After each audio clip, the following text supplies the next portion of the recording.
That's a bad thing about doing this. I feel like my visual gags are on point, but like my audio gags aren't as good. Well, we got to sharpen it. You see, iron sharpens iron. Is that what they say? That's true. Maybe I'll just start doing them and people will enjoy your reactions. Yeah. So anyway, back to the movie. On this episode of the MacGuffin Guild, we're going to head into the woods for a game of survival with the Zero Boys. This little-known 1986 action horror starring Daniel Hirsch, Kelli Maroney, Nicole Rio, Tom Shell, and Joe Estevez. Directed by Nico Mastorakis. We're going to talk about the strongest stun gun in the history of mankind. We'll learn about yuppies, as well as settle the lifelong debate of bears versus crickets. We'll discuss whether we would hang out in a home we had no right to be in, the locations used to film Friday the 13th Part 3, as well as the Fraggleverse and how it's connected to Doctor Who. We'll talk about paintball etiquette, as well as the guys' personal paintballing experiences. We'll question the point of having a roof hatch on a house, and the ever-present danger of punji sticks. I'm Pat Doherty, and as always, I'll be joined by my fellow MacGuffins, Justin Jones and Mike Antonio. Our theme song was written and performed by Jordan Vincent. Witness the dawn of a new breed of heroes, the Zero Boys. I raised you better than this. Welcome to another episode of the MacGuffin Guild. I am Pat Doherty, and as always, I am here with my fellow MacGuffins, Mr. Justin Jones. Also with us is Mike Antonio. So on today's episode of the MacGuffin Guild, we are getting into the 1986, I guess this would be an action thriller horror? Yeah, actually, the director kind of referred to it as that. Did he? Yeah. Called The Zero Boys. It's official then. Mm-hmm. Yeah. So, and the director, by the way, director, producer, and he also did the story and the screenplay. And produced? Yeah, did you say that? Yeah, I did. Oh, okay. The producer produces. Yeah. Catch up. Oh. And that is Nico Mastorakis. Was that how it's pronounced? Mastorakis? Nico Mastorakis. It has an S at the end, but I think the S might be silent. So it's either Mastorakis or Mastorakis. Mastorakis. Anyway, he's done a fair amount of stuff, correct? Yeah, he has. So some of the films that he is known for, besides this one, is this one of his bigger hits? Because I can't. This was his first Hollywood. It was still independent, but it was like his first American production. Before that, he was doing stuff in Greece. All right, so he. So sort of. Okay, so some of his other works. I'm trying to bring them up here. Island of Death, 1976. Blood Tide, 1982. Yep. Blind Date, 1984. Just to name a few. The Wind, 1986. Yeah, that one I don't know. Yeah, what I thought was interesting about all these movies, so one thing I liked about this movie is, first of all, when you asked if we had seen it, I never even heard of it. Yeah. So yeah, that makes two which of was us. very interesting to me because it seems like right in the wheelhouse of stuff I'm into. Yes. And then as I started getting deeper and deeper into his other films and stuff, I'm like, how have I not seen any of this stuff? It opened up a whole little slice of I really want to seek out Island of Death. Are you going to go on like a Mastorakis extravaganza? I think I'm going to. Yeah. Well, look at this. We were just talking about earlier before we started recording about how crazy Island of Death looks. I definitely. It was a video nasty. Oh, okay. Yeah. So you had not seen that one? No, I've not seen that one, but I saw clips of it, and I was like, man, I gotta see this. But I have seen Blood Tide, which he did not direct. But it's James Earl Jones in it. Yes. Yeah, I actually enjoyed Blood Tide, but we're not here to talk about that movie. No, we're not. Okay, so anyway, yes, The Zero Boys. So this was an interesting one. I was much like Justin. I never heard of this before. In fact, when you brought it up as your selection for this episode, I thought it was something newer.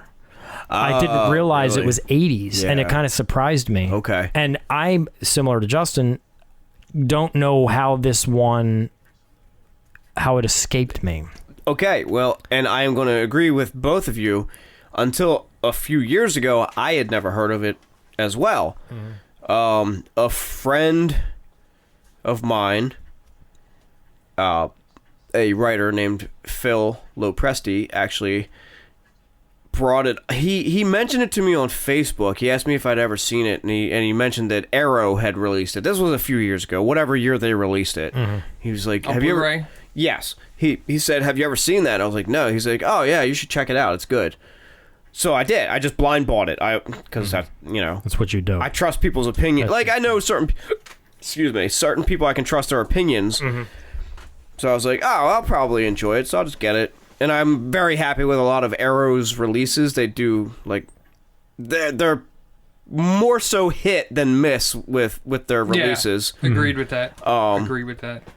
So I was like, "Yeah, I'll check it out," and I ended up really liking it, and I've watched it multiple times since then because I do definitely enjoy it. And like you guys, I have no idea how that slipped through the cracks. Like I never heard of it, nothing until Phil brought it up. Yeah. It actually kind of blew my mind because as I started to watch it, okay, I watched the trailer like the night or two after you had selected it. Okay. Which sometimes I don't know if I always want to do that, but sometimes I will. Sometimes I try to avoid it. I generally try to avoid it. Yeah. So, but in this case, I watched it, and the trailer did not do it any favors. I was like, what the fuck is he getting me into? Yeah, I don't know. I had the exact opposite reaction. I saw the trailer and I was like, I cannot wait to watch it. I don't know if I've ever even actually seen the trailer. So now look, it definitely looked fun, but it looked all over the place. And to be honest with you, it was far more structured and well produced than I thought it was going to be based on that trailer. Yeah, okay. It was actually really well produced. Like I agree. I thought it looks really good. It's shot really well. Mm-hmm. I just and I even thought the acting, as cheeseball 80s as it got at moments, I thought it worked. That's one of the things I wanted to talk about was the acting. Like for this kind of a movie, the acting is pretty solid. For the most part, it. I thought the acting was pretty awful. I thought Really? and I thought the dialogue was really terribly written. Oh, there were some cringy lines of dialogue for sure. Yeah. But my maybe point the is, acting's not fair. I think the dialogue kind of got. I mean, for this kind of a movie, you expect it to be bad.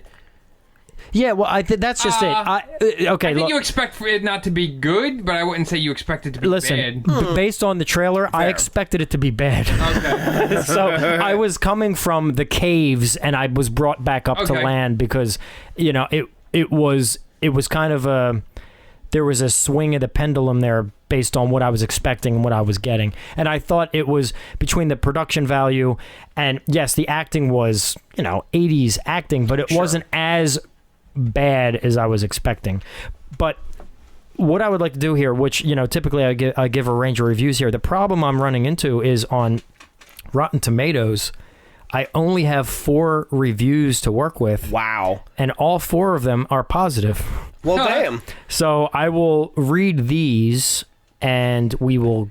Well, that's funny because there's only 4 reviews, and that kind of goes along with what we were saying, how this slipped through the cracks. Yeah. It must be really... But it seems like for the most part, even like, I think it was on IMDb or something where it was like reading comments, it seemed like it was really popular. Like a lot of people gave it like 10s. Yeah. Like average, viewers and things like that. I was really surprised. I didn't hate it. I wasn't trying to say that about the dialogue. It just like, I think when I saw the trailer, I was like, oh, this is like, well, I don't know. I think I was expecting something else, and which goes back to something we talk about sometimes when you go in with certain expectations. Yeah. And then those expectations aren't met. But then, because I actually went back and started watching this a second time by myself.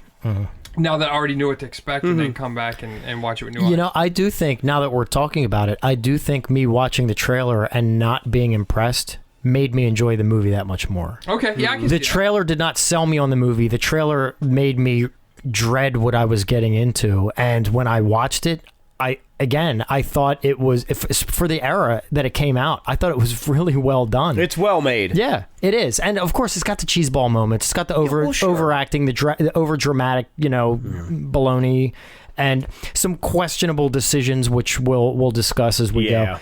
But so on Rotten Tomatoes here on the tomato meter, interestingly enough, there is an NA. Not applicable, not yet available on the tomato meter. There's nothing. Is there just not enough? Not enough information, I'm guessing. Audience score 45% based on 1,159 user ratings. Huh. So to give one side of the scale, an underappreciated indie gem from 1986. That is Richard Propes.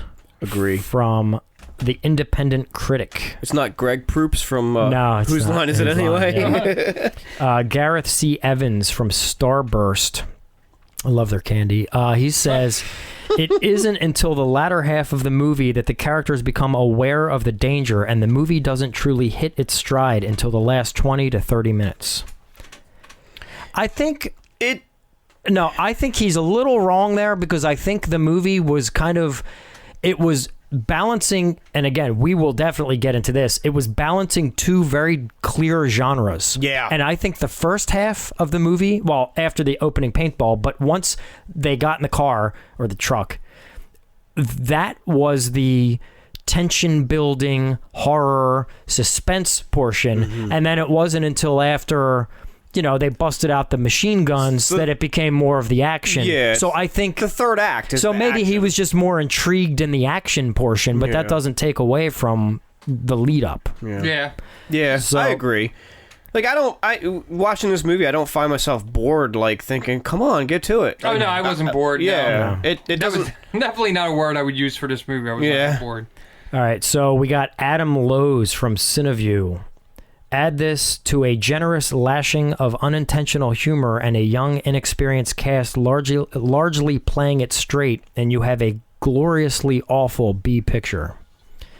That's a positive review? That is a positive. It's a 3 out of 5. That's interesting.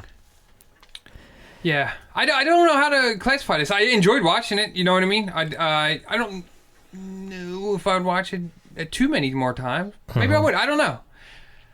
I was going to say... You seem distressed. It's really stressing me out. Take a breath, buddy. Paintballing gets him every Well, time. you were saying Close your eyes earlier- and count to 10. You were saying earlier about, like, the production value versus other things of this time. But it's like 86. Do you have something by example that was worse? Of this type of movie. Yeah, no, I mean, I'll give it... Okay. What year did Slaughter High come out? 86 or 7? The production value between that film and this film is it was before night that. and frickin' day. That's what I'm getting at. A lot of those slasher era 80s style. Their budgets definitely show. Oh, for sure. And It was 86. Okay. So same year. so that's kind of what I'm getting at. A lot of times when you get the 80s, the mid 80s slasher genre, the production quality is hit or miss. And I know that's totally influenced by budget. I totally get Sure. it. But this had no budget either. But this looks really good. Like, for that genre and I of agree. film, for that year. Some of the cinematography later on in the movie, like the nighttime stuff, is really well Oh, shot. I do like that a lot. The nighttime stuff It's looks really really well. And then lots of handheld, lots of dolly shots, lots of camera movements. Mm-hmm. Like, there's a lot going on. I thought you could tell whoever was behind the camera knew what they were doing. It was good. It wasn't like they were just locking down the camera and getting what they were getting. Yeah. And, if we bumped into the camera, so what? Like, you see that kind. It wasn't a patchwork of let's get through this. I'll tell you, it was filmed in 17 nights and 1 day. That's what. Oh, was it? Mastorakis said. But Yeah. he did all the day shooting was done in 1 day. 1 day. So the Wow. paintball and all this intro stuff. Get the hell out of here. 1 day? That's what he said. My God. And 17 nights. That can't be. Hey, that's from the director's lips. I'm impressed by that then, because they packed To a my lot ear. into that 1 day. From his lips to my ear. Yeah. So, I do have a review from Matt S., a super reviewer on Rotten Tomatoes. Oh, Another goddamn super reviewer? yeah. Well, that's just what they title them. Maybe when you post so many reviews, you get different badges and whatnot. You don't have to get so angry. I want to be... Well, I'm jealous. I want to be known as a super reviewer. Yeah, well, you're on this podcast, so don't expect that to happen anytime soon. This movie was a surprisingly entertaining slasher adventure movie with a very creepy atmosphere. The acting was okay, and there was some suspense and creepy scenes. I can't wait to talk about that with you guys. The slasher adventure combination of this Tune in movie. next week. Yeah, exactly. All right, thank you folks for joining us, and we will Part see. two. Yeah, part 2 next week. So this film opened with what I felt was a very A-Team-esque 80s action opening credit intro, which What's that? Yeah, no, the intro was probably one of my favorite parts of Was this it? entire movie. Yeah. Yeah. Yeah, I mean, when we sat down, the music was going and everything, and it had the thing coming in, and it had, I'm stealing your thunder, but No. and it had the intro with the dialogue where you don't actually see them and they're setting something up. And it's like, if we don't get Casey, we're dead. Yeah. And then I noticed the second time I watched it, he's like, watch out for the Snake Man, and you're like, oh, who's the Snake Man? Oh, And he it's just does say that? Yeah, there's just some dude walking around with a snake, who's apparently supposed to be some badass, because it's like, watch out for the Snake Man. He's just walking around. With a snake around his shoulder. I just happened to get shot. Maybe it's just like the intimidation factor, but they were onto him, and they're like, Yeah. fuck it, we've seen this guy before. He's kind of a chump. Yeah. Yeah.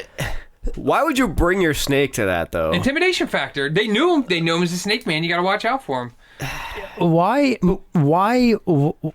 I want to know more about these people, because Casey, his name was Casey? Yeah. Casey had no problem representing his Nazi. Yeah. What was up with the Nazi stuff? I don't know. At a paintball game. There's no explanation. It's just... Was it just like a costume? Well, I think in here they kind of paint him as just being like an agitating dick. You know what I mean? Like they ever say, like, oh, he's just kind of. So he's just over the top douchebag troll. It's like him just trolling people. Like he's an 80s troll. I like to refer to him as poor man's Danny McBride. Yeah. He kind of reminds me of Danny I actually McBride. really like that guy that played him. I wish he was in the movie more. And that was a point I was going to bring up. Usually the guy that's like that in one of these movies would show up later at some point, and then he'd get killed. Yeah. Like, you think he would have showed up to, like, get her back or something, and then got stuck into this mess. Well, what Sarah thought was happening is she thought that, like, when all this weird stuff happened, she thought it was that other team setting him up. You know what I mean? It's setting this whole thing up. And I was like, oh, that would have been pretty good. And then he could have popped out and be like, aha, we're still dicks.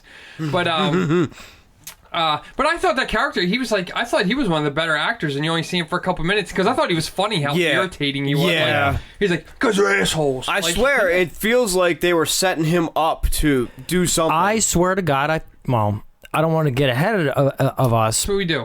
I didn't think it was going to be the end of his character. Yeah. I thought we were totally going to So see did I. him full circle. I think everyone was, yeah. When you were saying about him wearing the Nazi uniform, it's funny too, because later when the main guy and the guy's girlfriend are talking, she's like, "What do you know about Casey?" And he's like, "I know he's Jewish, and he's a Doberman or something." I don't know, like said something about a dog, but they just like out of the blue, he's like, "I know he's Jewish." Oh, okay. But it's funny that he's wearing a Nazi. Yeah. But, but I wonder if they threw that in there, like it just kind of felt forced when he said it. Like that's the first thing you would say about someone. Yeah. Hey, what do you know about this guy over here? Well, I know he's Jewish. Maybe you would. I don't know. No, that's interesting though. I don't think I caught that line that he's Jewish I didn't catch that either. and he's wearing the Nazi. Yeah, that's why I thought it was weird, because he's like, and he's mean as a dog or something. I forget what it was. Maybe they just did that to explain that he's wearing the uniform as kind of more like an ironic ha ha ha Maybe. thing. Oh. I like they find As opposed to actually trying to be a Nazi. You know what I mean? Well, I don't know. It doesn't matter. So It doesn't. So to talk about the music, then I don't want to backtrack, too much, but just a little bit. We're still at the beginning, really. Yeah. So the intro music. So I was astounded to find out who did the music. Oh yeah, Hans Zimmer. I was too. That's was crazy. Pretty Yeah. astounding. Yeah. And then he did it with Stanley Myers, who is also, he doesn't have the Hans Zimmer reputation at this point. Now, Hans Zimmer, by the way, he's done some iconic Inception, the Christopher Nolan Batman stuff. I mean, those in itself are episodes like of Fraggle Rock. but real quick, those Hans Zimmer things for Christopher Nolan, the Christopher Nolan Hans Zimmer stuff. Think about Inception, that big, that was game changing. And then in Now people hate it. in Dark Knight, the Joker stuff, the violin screeching, that crescendo, that build, like that's all really modern day cinema iconic music. Yeah, that has changed, like even movie trailers. They use that bong Inception thing all the time now. I hate that shit so much. But they I'm one of those people. But they use But it you're right. all the time. It's like they use it. There's a reason they use it all the time. What you're saying. It's being like beat to death, but it is super innovative. Mm-hmm.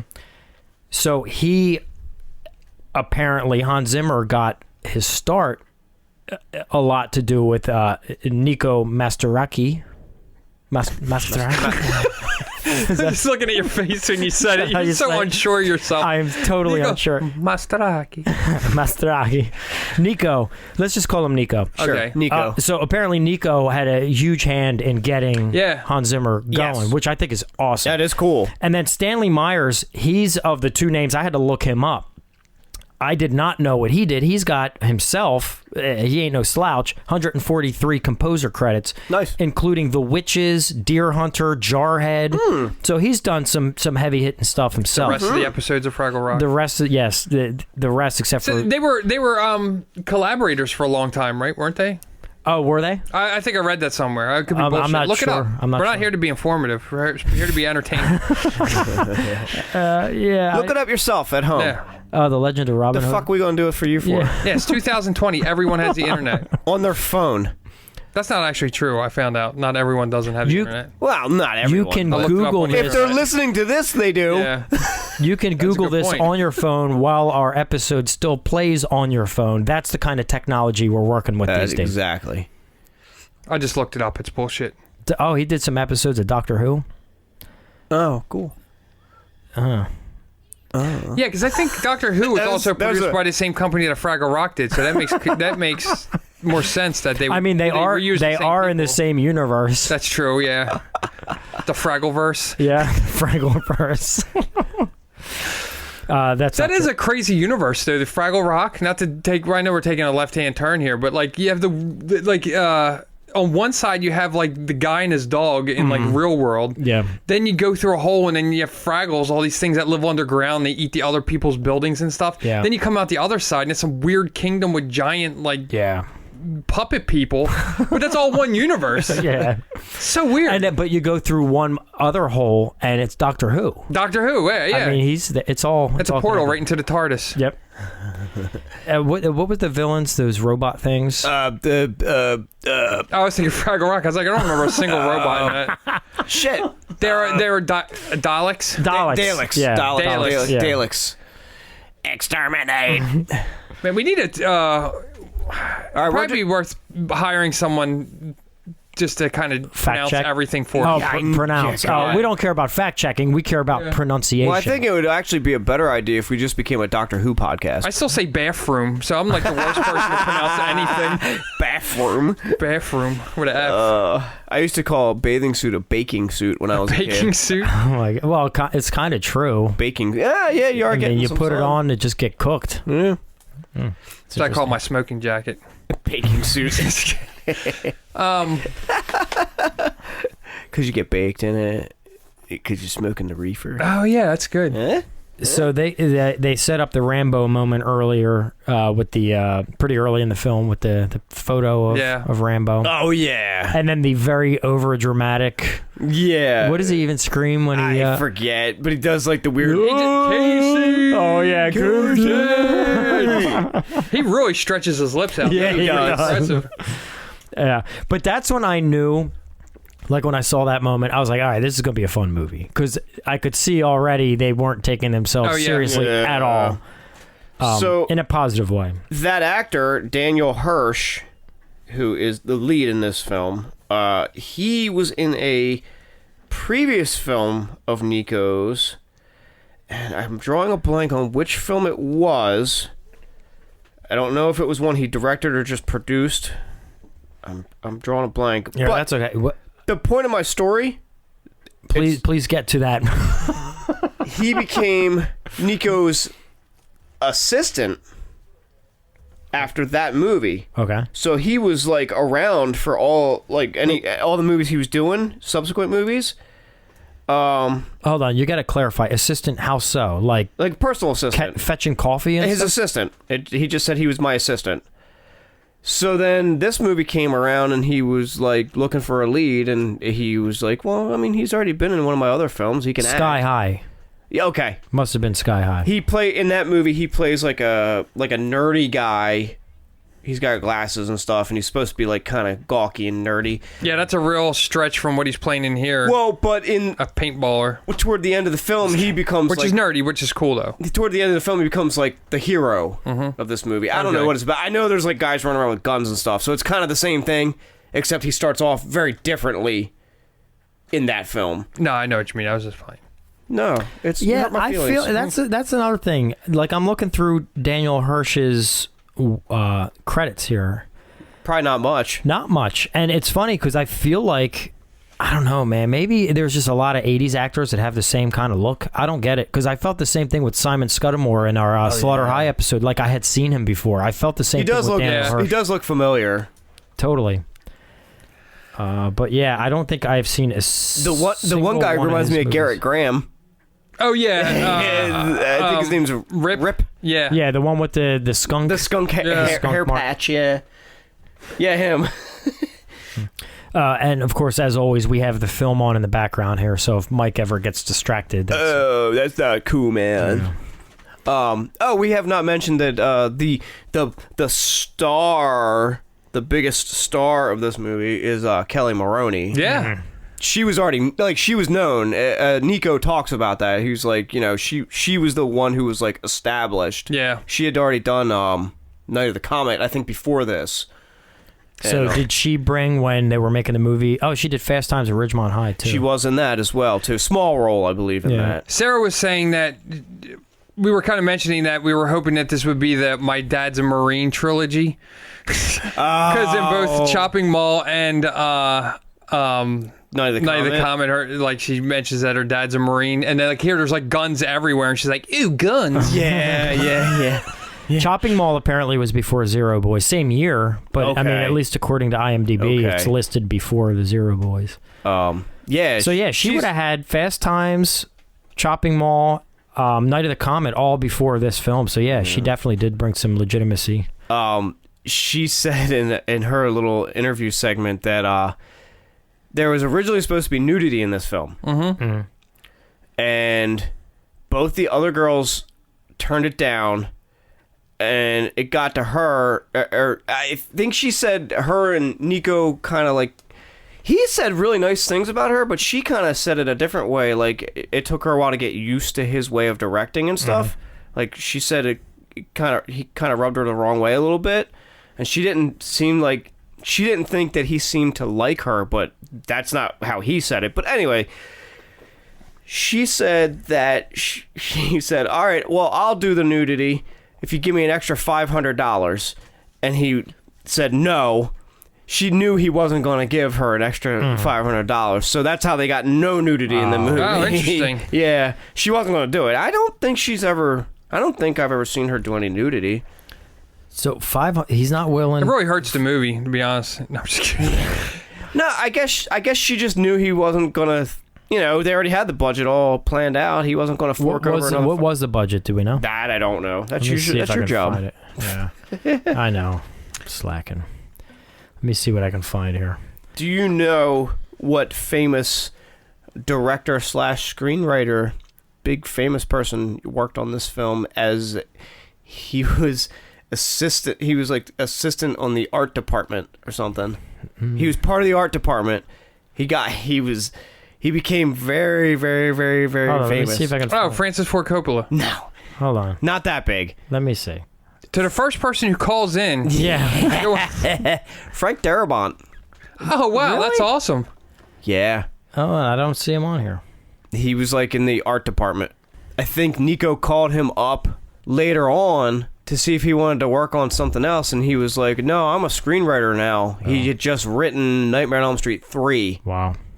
So he like moved on. He's like, I'm not doing that anymore. I'm a screenwriter now. Yeah. And then he became a director. So Wow. yeah. Interesting. All right. So kind of No, that's actually pretty a neat. great little tidbit. I had no idea. I was very curious about, going back to the beginning of the movie, that the legitimacy of the paintballing that's going on at the beginning. Oh yeah. I played paintball a few times with people, but As have I. I don't really know. Oh, did you see when she really kicked him in the head?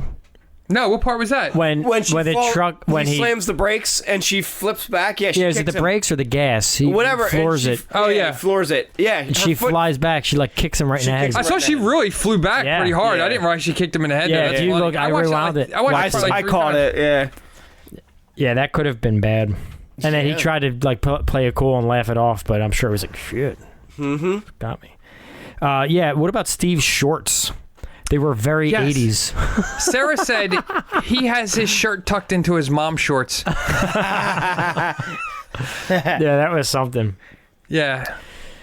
So what I learned, and I'm sure you guys have seen this as well, if anybody out there has done even the slightest bit of research on this movie, you'll probably discover this, but I thought it was really cool where they filmed this. Oh, yeah. Same location as Friday the 13th Part 3. It was the third one. Okay. Yeah, Part 3. He mentions in his interview that he said it's the same house they used in Friday the 13th, and I had that in my notes. I was like, I don't know which one. Yeah, it's not the first one. It's Part 3. So okay. It's in Santa Clara, California. I guess a place called Saugus, Saugus, however you pronounce that. We need our pronunciation guy. Saugus,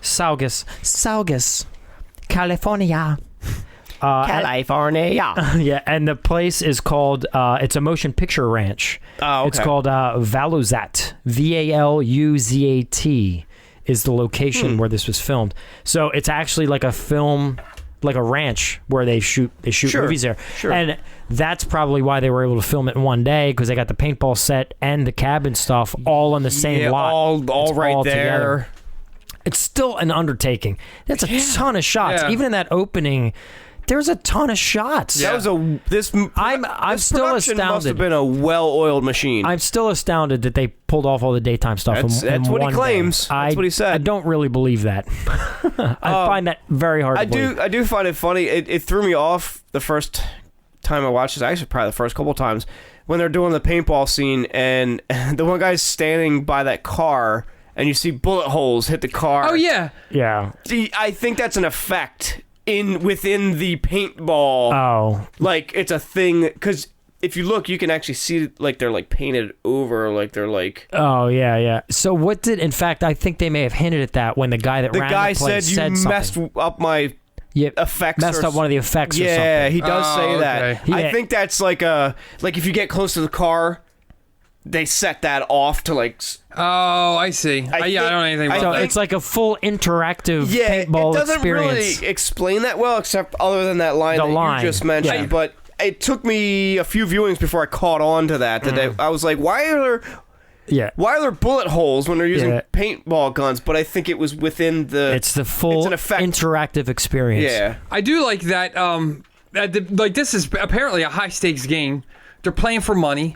This dude has to tell them they're the best, and he gets his girl. Like, this is not like just some like run-of-the-mill game. Yeah. And towards the end, where he's like, you switched guns a couple times. You went to run. You were like, they clearly cheated. And he's like, it's okay. We'll get you next time. Yeah. But it's not like it was just like some like for fun game. Like there was shit on the line. They cheated.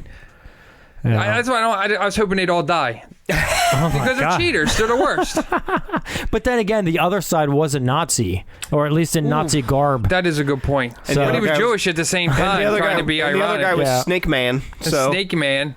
And then they had the guy that got shot in the nuts. Coming out the cowboy I coming felt out the bad car. for him. One of the guys looked like you, Mike. The one in the goggles. really? It totally looked like your Rip? No, on the other team. I think it was the other team. Like I'm not sure. Yeah, full goggles. I don't know. remember. Maybe I'll try to find a picture and I'll post it on our social But it media. seemed like a team was like 20 people. If you go through and watch it there's again. a bunch, and then So- there's the three of them. Yeah, was it multiple teams all was it like Maybe it multiple was. teams of 3 or something? Maybe it was. Because Yeah. there's like dudes on fucking Jeeps with like fucking giant like 50 cal mounted machine guns and stuff. Yeah, it doesn't There's make a lot of dudes sense. going across the top. There's But again, that all ties back. There's no way all the daytime stuff was shot in one day. There Yeah. was so much going on. Maybe they did like pickup shots or something. He didn't include But yeah, that. unless that you know what? You're probably right. Maybe that's they what had it was. multiple crews going. I guarantee you they had a paintball crew because the cinematographer I think was also, and I'll verify this, was also the second the second, what do you call him? The second unit. second unit director. Yeah. And So they probably that were would make sense. filming stuff concurrently. Yeah, that would make sense. Yeah, that does make sense. But you're right, Justin. Like some of the shit was so over the top, off the wall. It really was. yeah. But I was. There's a lot of them. But Yeah, I think it was I know. I think it was to throw you off with this opening scene. Like you're thinking like this is like an action scene. Like you don't know it's paintball. So it doesn't really make a whole lot of sense why there's... Yeah, plus the way they're acting like they got killed. Like, oh, is this part of what you have to do? It's like, oh, you got a 5-point penalty because you didn't act like you died enough. Like the one guy that's... It shoots him and he's inside the outhouse. Oh, yeah. He shoots him, like, through the door, and then the door opens, and he's like, oh, I missed that shot, or I wasted the shot, or something. I'll tell you what, that would be awesome in games if they actually gave you style points for your death and stuff. When you got hit, and like, well, you went out in the first 5 minutes, but that was a kick-ass death. We're going to give you 10 points. So, you know what I wonder, because I as we get older here, and we talk about a lot of these things, especially a lot of the movies we've been picking on this show, a lot of them are 70s and 80s. It just seems to be kind of unfolding that way. But sometimes it's hard. Again, revisionist history tends to like play tricks on us. I would be real curious to know, what was paintball like in 1986? Oh, yeah, that's compared to today, where, I mean, in our youth, in our 20s, it was the bee's knees. But what was it like back then? I'll tell you one thing, I guarantee it wasn't. At the end of the game, when he shoots the was it Casey in the forehead? Oh, yeah. That would not be allowed. Yeah, exactly. Yeah, that's what I was thinking. You take a headshot and he gets up and he's like, oh, I guess I lost. I get up and I'm like, yo, man, what the fuck, dude? You could have took out my eye, dude. What the fuck? I guess this ain't World War III. Like, they're not wearing any kind of not even goggles. Nothing. Well, the one guy is, but not the one who got shot in the face. In general, they're not wearing any kind of safety gear. Like, I got work in the morning so I could pay my bills, and you're gonna shoot me in the fucking eye. Maybe in the 80s they didn't have the safety gear. Maybe they just kind of did it. We all grew up in the 80s. We know it was much safer then. Paintball wasn't a big thing. As I hop in the back of my Pinto. Yeah, paintball wasn't lawn darts at each other. It wasn't as big of a thing then, though. It was kind of more like a niche. Well, yeah, that's underground. But how underground? That's kind of my question. Yeah. Like, I don't know. We were too young. I'm going to tell you.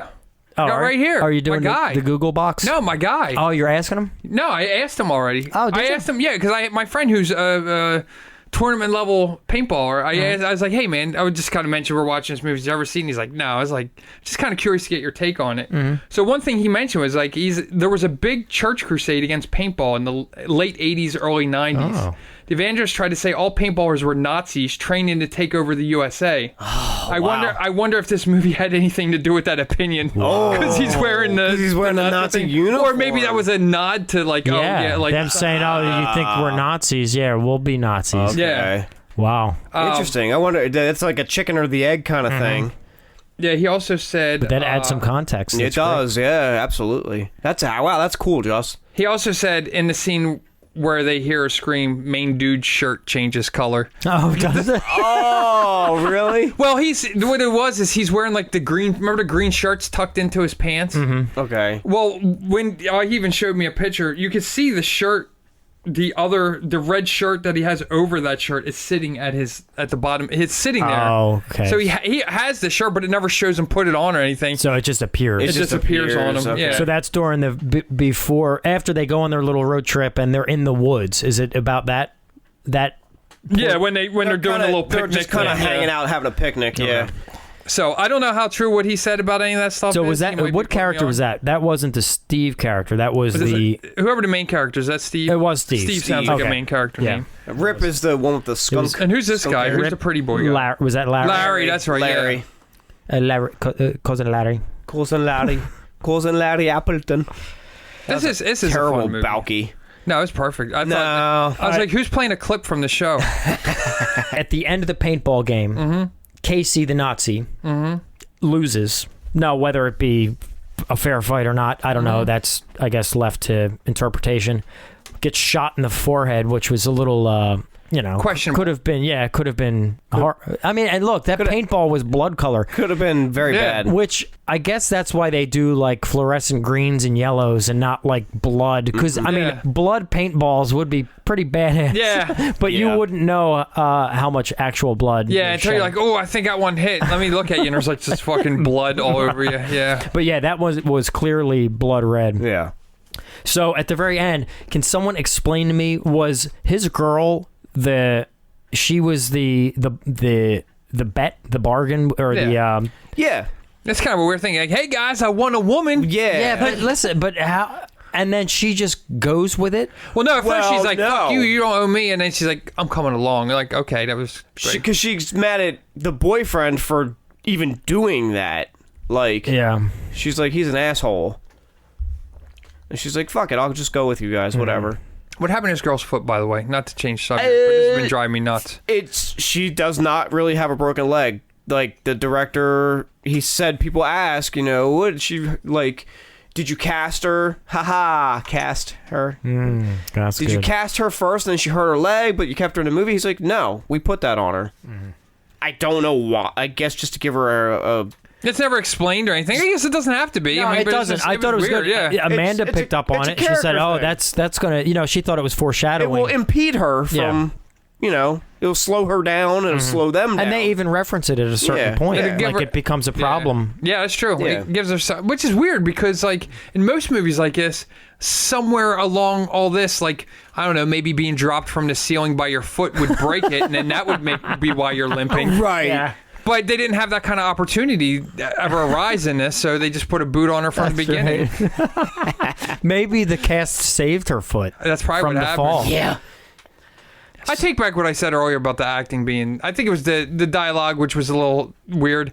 Also, the dialogue written by someone who English is their second language. yeah. Yeah. So Did we say that he's from Greece? Did we I don't say think that we yet? said it, Yeah, he's no. from the director is from Athens, everyone already Greece. knows. Well, everyone doesn't know, Justin. Everyone's not smart like us. Yeah. Oh God.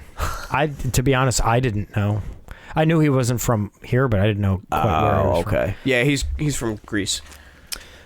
So, at what point do you think it's okay to just kind of just go into a house and just hang out, Yeah. even though clearly? Well, they're hanging out up in the woods. They're having their little picnic, and they hear a woman scream. Mm-hmm. So they're like, "Oh, we gotta hop in the Jeep." It's a Jeep, right?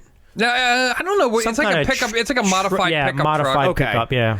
They hop in there and they're like driving around, looking around, and then Kelli Maroney's character, I don't remember her name, Jamie. Jamie. I don't know, but I know she's a psych major that fucks on the first date. Yes, we all know that. That was very blunt and to the point. Where she didn't seem to type, which was the weird. Like I felt like it was a know, little yeah, exactly. 'cause I always picture her as kind of like the girl next door, kind of. Very much like her character in Night of the Comet, Yeah, exactly. Yeah. where she's like, like you said, just Unless she was putting him on being a smartass. I don't she know. I may think so. have been. Yeah, She that's how I may took have it. been. Yeah. She's just toying with him, like giving it Because back. he didn't seem like the type of guy either that was going to take advantage of that. No. Yeah. I mean, he might wager her in a game to maybe, But I mean, maybe he thought that other guy's an asshole. Yeah, well, yeah. Well, he Well, clearly did just to piss him off, and it didn't seem like he had any animosity towards her at Now, all. I will say if the other guy didn't have to take the bet either. Yeah. if Jamie would have said that line to Larry would have probably like right then and there said, "Let's go, baby. Let's go upstairs." 'Cause Larry would have. Larry was a horn dog, right? He I was thought that was Rip. No, it wasn't Rip, was it? I thought it was Larry. Rip was the one that was in the tub, and he was like, Yeah. "I'm horny." No, Larry was the one that went into the bed with Oh, that's right. You're right. what's her name? Trish, Yeah, you're right. You're right? And then Trish saw someone spying on them. Yes. And then he was like, "Oh, baby, you can't leave me hanging like this." Yes. You know. I was actually going to get to that point that I thought it was weird that they but they never go investigate. They're like, "I was just go sit on the couch They and be made salty themselves about it." so comfortable so quickly in this house that they were not welcomed into. They had no business There was being a there. note on the fridge. They See you didn't- Monday. Yeah, but then they knew something was up. I mean, they said it. They were like, "Oh, well, they must not be coming." Like they knew something was amiss. Yeah. And they still were like, "Oh, let's party." And you know what upset me even more? And maybe this is my old age. I'm going to go on a scene- limb and say it probably is the way you would announce that. And let me tell you another thing about. Yeah, you sounded like Yeah. what's the guy from 60 Minutes? He used to be on there. Andy Andy. McDowell. No, Andy. I don't know. I don't know. We need our. I keep getting Andy Richter stuck in my No. head. It's not Andy Richter. I'm sorry. Go ahead. Anyway, you had a good point. And I ruined it. No. You're right. I think it is going to. I'm going to completely reveal my age. Mm-hmm. The thing that got me was when they decided they were going to get in the truck and go. They all walk out of the house, and they leave the flipping door wide open. Yeah. Sarah and I said the same thing. They're like, you know what? First of all, you go in there, and yeah, it's right here. You go into these people's house, and then you're not even welcome there. Yeah. That's the first You're thing. just messing with their shit. Yeah, Steve's the only one that's Lighting like, fires. Yeah, he's like, I don't feel good about this. Andy Rooney. And it's like, Andy Rooney. I'm sorry. No. Andy Rooney. that's okay. That was important. So that was really going to bug people until they got sorted out. It was bugging me. Yeah. Secretly in the back of my head, I couldn't even get my thought out because I'm like, who the Andy fucking Andy Rourke? No. Mickey Rourke? Mickey Rourke. Mickey Rooney. Mickey Rooney. And then I would get there eventually. Mickey Rooney. Yeah. Andy Rooney. Andy Rooney. I would get there around there. So anyway, Andy from Toy Story. they get in here, they're just being dongers. And then, but then when they leave, you think they like at least have the courtesy. Shut the fucking door. Yeah. That's what I'm saying. Yeah. And the minute I saw that, I'm like, you know what? These guys are assholes. Yeah, that was weird. They I don't are. know if you're kidding or not, but that No, was the exact I'm not feeling. kidding. No, they're I am super not cocky. kidding. A They're- minor, Yeah. it was like almost like a point of cockiness. Like, you Because can't even shut the goddamn There door. was an element to my viewing of this movie, which I thought was cool. I felt uneasy, and I thought that's what they were trying to sell me on. Sorry, no, go ahead. Yeah, so while they're hanging out in this place, I kept waiting on bad things to happen because Yeah. I knew they should not have been there. Yeah, and I yeah. thought that was great, but I felt off. Yeah. It was wonderful because that was it. That's what they were trying to sell, and Yep. they sold it. But then when they left and they left the door open, I was like, you know what? Fuck these kids. Yeah. Because it's fine. We've all done goofy things in our youth. We've all done things we shouldn't have done that we'll probably regret. But at least shut the door. Have even a sliver of respect. I always Especially shut the towards goddamn door. Especially towards the end when you had time to like come to your senses and be like, oh, kind of maybe what we're doing's wrong. Yeah. Let me try and balance my karma out. I'm starting and to shut feel the a little door. bad about this Yeah, it's now. getting a little chilly. I don't want Yeah. crickets getting in here. Yeah, exactly. There's nasty Or a cricket. bear. No, Justin's only worried about the cricket. That might actually be worse. You got me on that one. You tell us. Listen in. Chime in. Get on Discord. Bears versus crickets. Which one are you more afraid of? I mean, that is tough. Crickets are horrifying. Hey, Pat, I remember... Crickets en masse. Let's say about 5 billion crickets versus one bear. Which one would you face? I remember Pat Doherty, cricket hunter. Oh, yeah. When we were kids, Yeah. in your basement. My basement back in my parents' house. They had a shit ton of crickets in that basement. It was awful. You could just hear them all the time. Oh my god, it was awful. Yep. You try to like be watching something and just all night. All night. I have a friend right now that's having problems with crickets and Really? sprickets. Oh, sprickets Yeah. are horrifying yeah. too. Did I ever tell you about the first time I ever saw a spricket? I had no idea what it was. Really? And this you'll like this because everyone we know was involved. Not really. We were at the shop, and this was years and years. Oh, wow. and The years shop is ago. where my band used to Yeah, practice.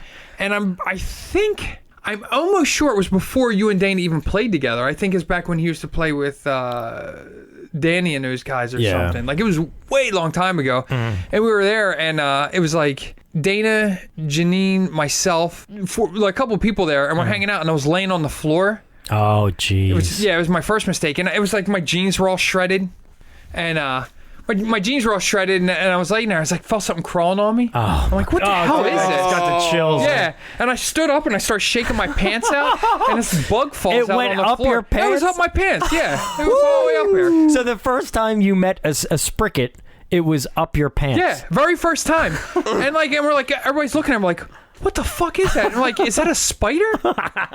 Is it eating a cricket? Like, we had no idea what was happening. Like, and I don't know in other regions, like if people know what sprickets are, because up until this point, I was like maybe 18 or something. At this point, I'd never seen a spricket my entire life. Yeah, you don't see them God. often. Yeah, and I didn't know it was a real thing. I thought it was something that mutated. We were like, oh, it mutated because the shop was an old World War II ordnance Yeah. where they made manufactured arms and stuff for World Yeah. War II that they shipped off. I think grenade. Like Yeah, to we this day, found grenades. Yeah, and like on the site, like buried and shit. yeah. And they had like all the buildings were designed. You could tell they had like panels that would blow out if an explosion ever Yeah. happened in the building to release the pressure so the whole building wouldn't cave. Yeah. It was wild. Oh, it's crazy. So I thought it was something that just mutated there, and I'm like, oh man. So we put it in a bottle, and we're gonna take it like somewhere to get examined. We discovered something. Yeah. We're gonna be famous. Yeah. They're gonna name it after Yeah, us. the Justinian Jonasinicus. Yeah. But Yeah, anyway, but we couldn't figure out who was going to take it. And they're like, oh, you take it in your card, and you take it in your card. And we started arguing about it. So Dana was like, just give it to me. And he took it, dumped it out, and stepped on it. So anyway, first time I ever saw That sounds like a Dana thing to do. Yeah. So anyway, where were we? So the corkscrew, or the cork, the bottle, when they popped the bottle of champagne. Okay, yeah, and the cork hit off the ceiling and then landed right in one of the glasses. Did you notice that? Did it? I didn't even notice that. Did it? In fact, she laughs at it. The Jamie character, Kelli Maroney, it lands right in her glass, and you could see there's a very real reaction by her. Which shit, I missed when that stuff shines through, I always hone in on that. You're stuff. very observant. These are things I wish I would have. I watched the beginning of this 3 times and didn't catch the kick to the head. I watched that scene 3 times and didn't catch it once. Wow. One question I want to ask. When Steve and Jamie are sitting on the front porch on that swing and talking, at one point, they're getting to learn about each other. You can see they're developing a little bit of a connection. There's definite sparks. Yeah. So at one point, Steve says that, what does she call him? Maybe she says he's a yuppie or something. I forget what she said. Yeah, she says he's just going to be a yuppie or something. Yeah, and he says, I'm not a yuppie, I'm a yuffie. Yeah. And then he says, young urban fuck up. Mm-hmm. Young urban fuck up would be YUFU, which would be a yuffu, not a yuffie. I think he made fuck up one word and hyphenated it. But then where's the I come in? Well, the same thing with yuppie though. It's just young urban professional. Oh, yup. A yup. Yeah. Is that what that is? Yeah. No, I didn't. Is that what yuppie is? I don't think I ever knew that. I thought it was until you guys both start questioning me at the same time. Hold on, I'm gonna Google that now. I think that's what it is, like a young urban professional. I think that's what yuppie is. So that's why I think that's where the thing. So young urban fuck up as one word. Yeah, yuppie, a young person with a well-paid job and a fashionable lifestyle. Well, I knew that. Yeah. Stereotypical 1980s yuppies obsessed with material objects and financial success. Yeah. Okay. Not too different. So thank you, Justin. That's you answered totally my question. I made a difference. Where were we? So when the girls found the dead body in a trunk. Oh yeah. I did not like trunk as in like a chest. Yeah, as like opposed to trunk of a car. Oh yeah. Then he would have said boot. Oh yeah. I'm sorry. We're British. Oh, is that what that's called? Yeah. They call it a boot. They call it a boot. Yeah.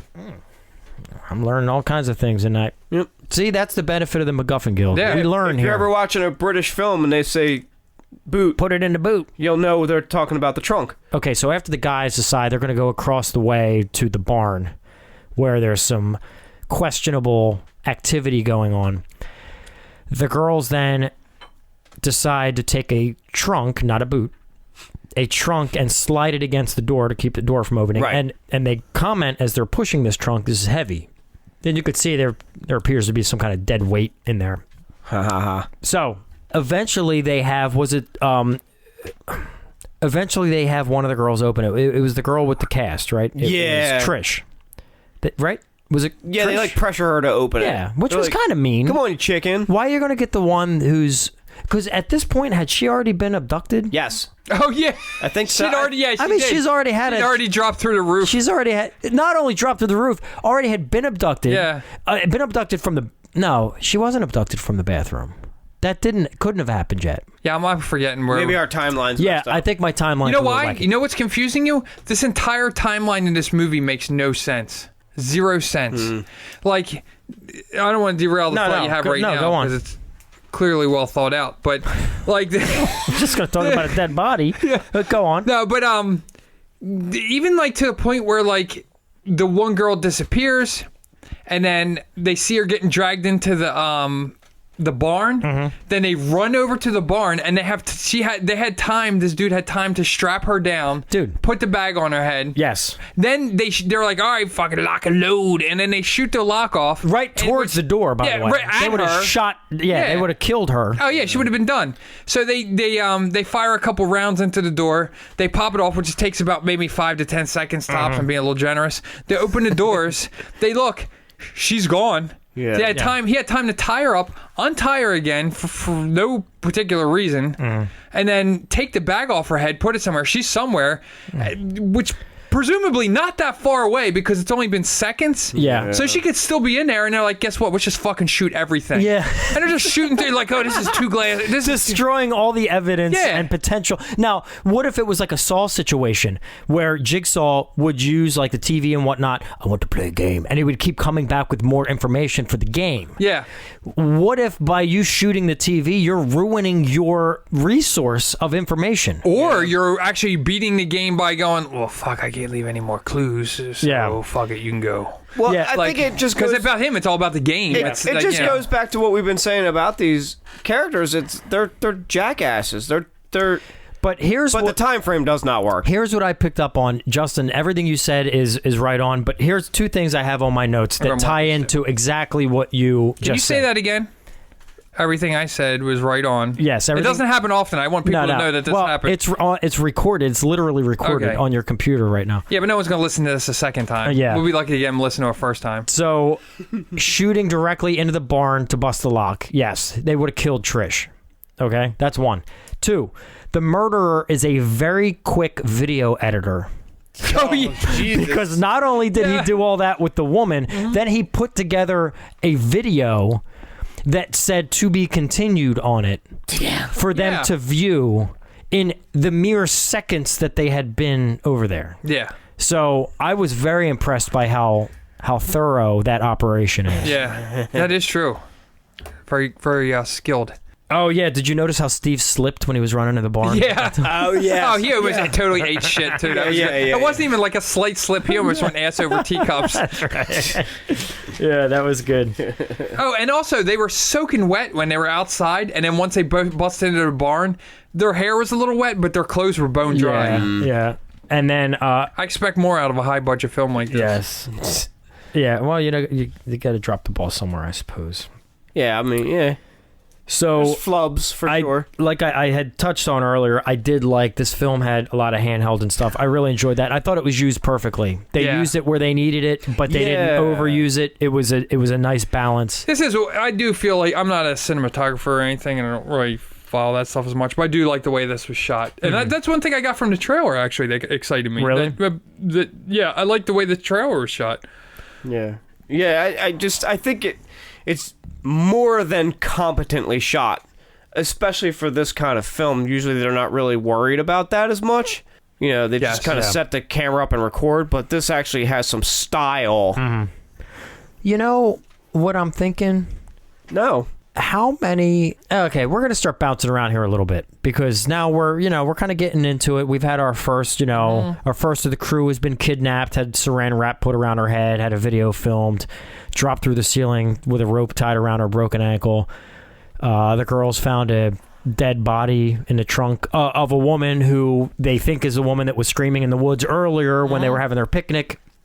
And One then of the killers is dead at this point. one of the killers was dead. Where was the first killer? He fell in the pit with the spikes that we didn't talk about. We hadn't gotten to that point yet. Okay. I didn't know if we were hitting every... No. We're gonna get there. So, the thing I wanted to. Because I had some stuff I missed earlier than that. Oh well, It's great, too. okay. All right. What do you have? Did you notice is whenever they see blood, they're never quite sure it's blood, and they always have to touch it and look at it. That happens every time. Like, what is that? Let me Blood. swipe my finger through it. The truck explosion was awesome. Oh my god, that is impressive. Yeah, that was great.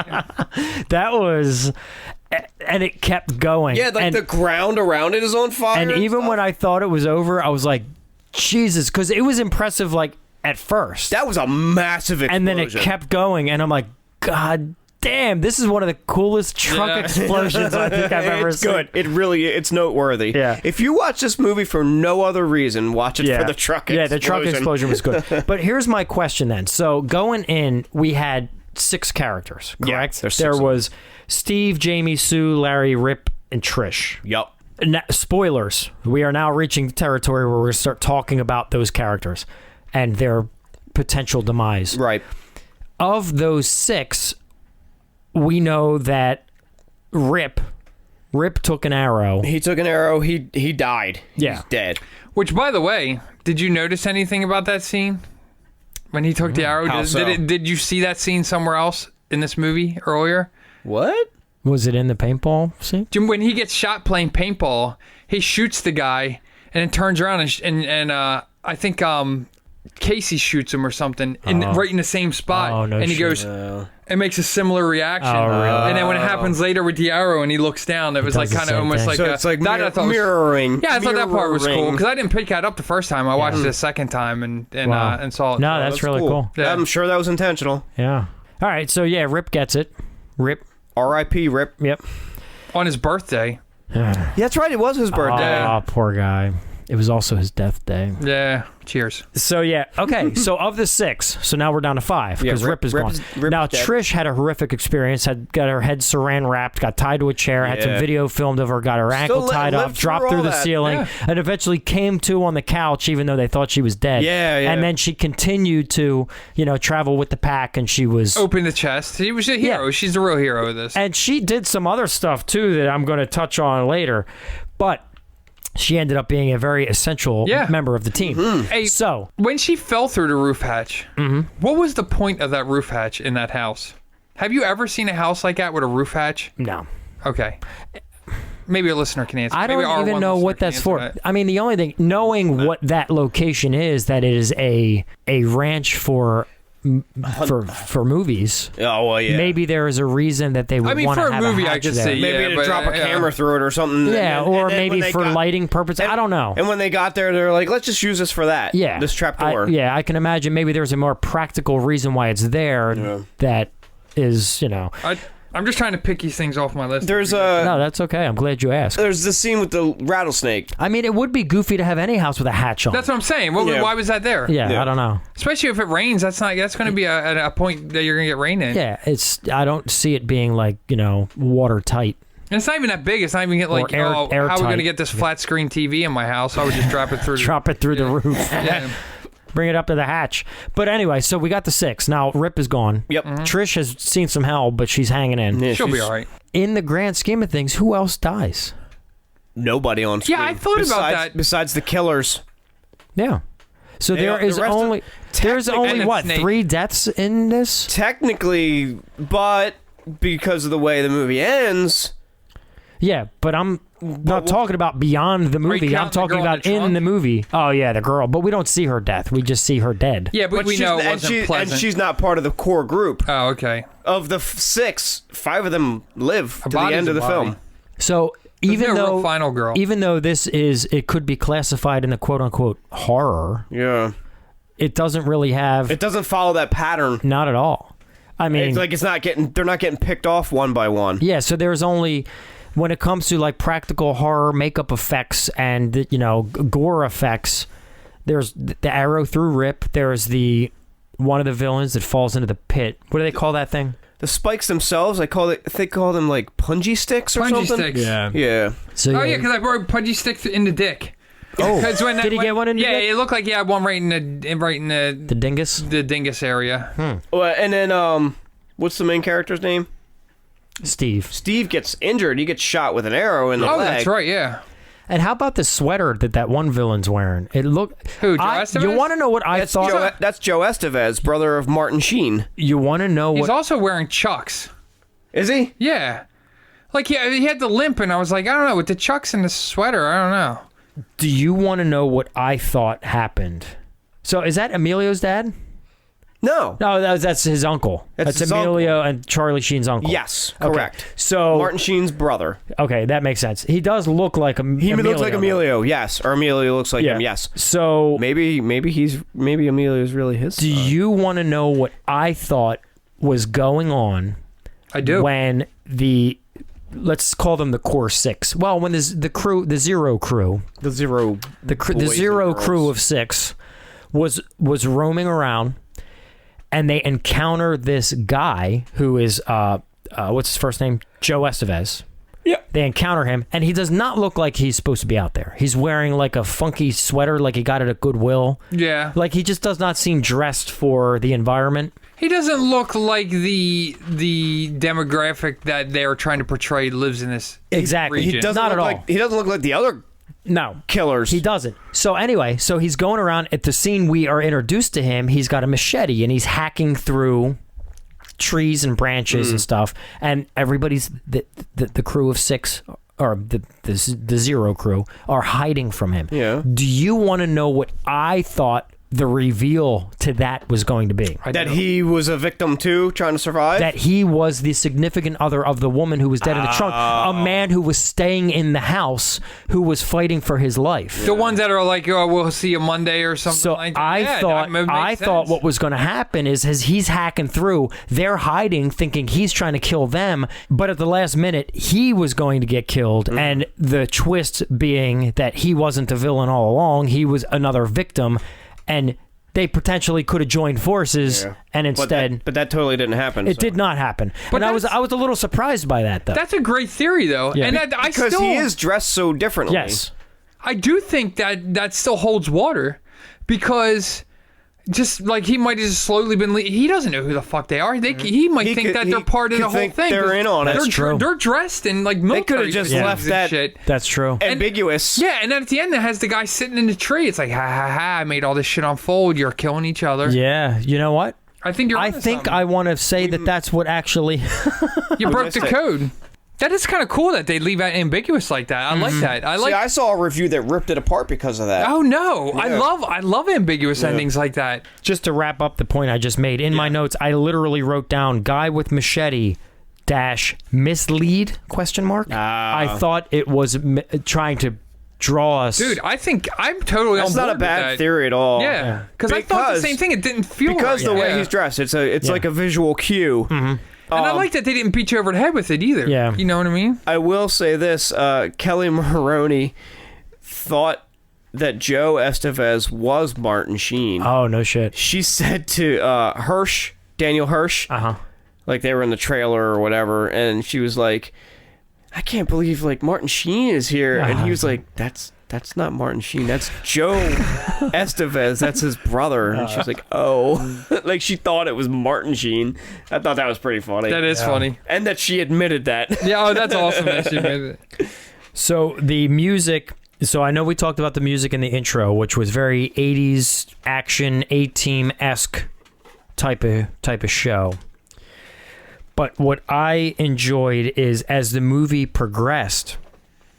It became a perfect combination between the 80s slasher and the 80s action. I thought the music, it was the perfect little marriage between the two, where it walked that line that I don't know that I've seen before. It could have. I don't recall, actually. Yeah. It didn't stick out to me, but yeah. Because it had that... Like when it went, I'll use A-Team as the example. We all know A-Team. So it definitely is, the pendulum swung in that direction at some points, but then it swung back in the other direction in that Jason Voorhees kind of Friday the 13th vibe. And it balanced quite nicely. Well, it also, I would say, consciously or unconsciously, it has a influence from The Most Dangerous Game, the... story by the Richard Connell. Yeah, that's a famous where the guy's hunting humans.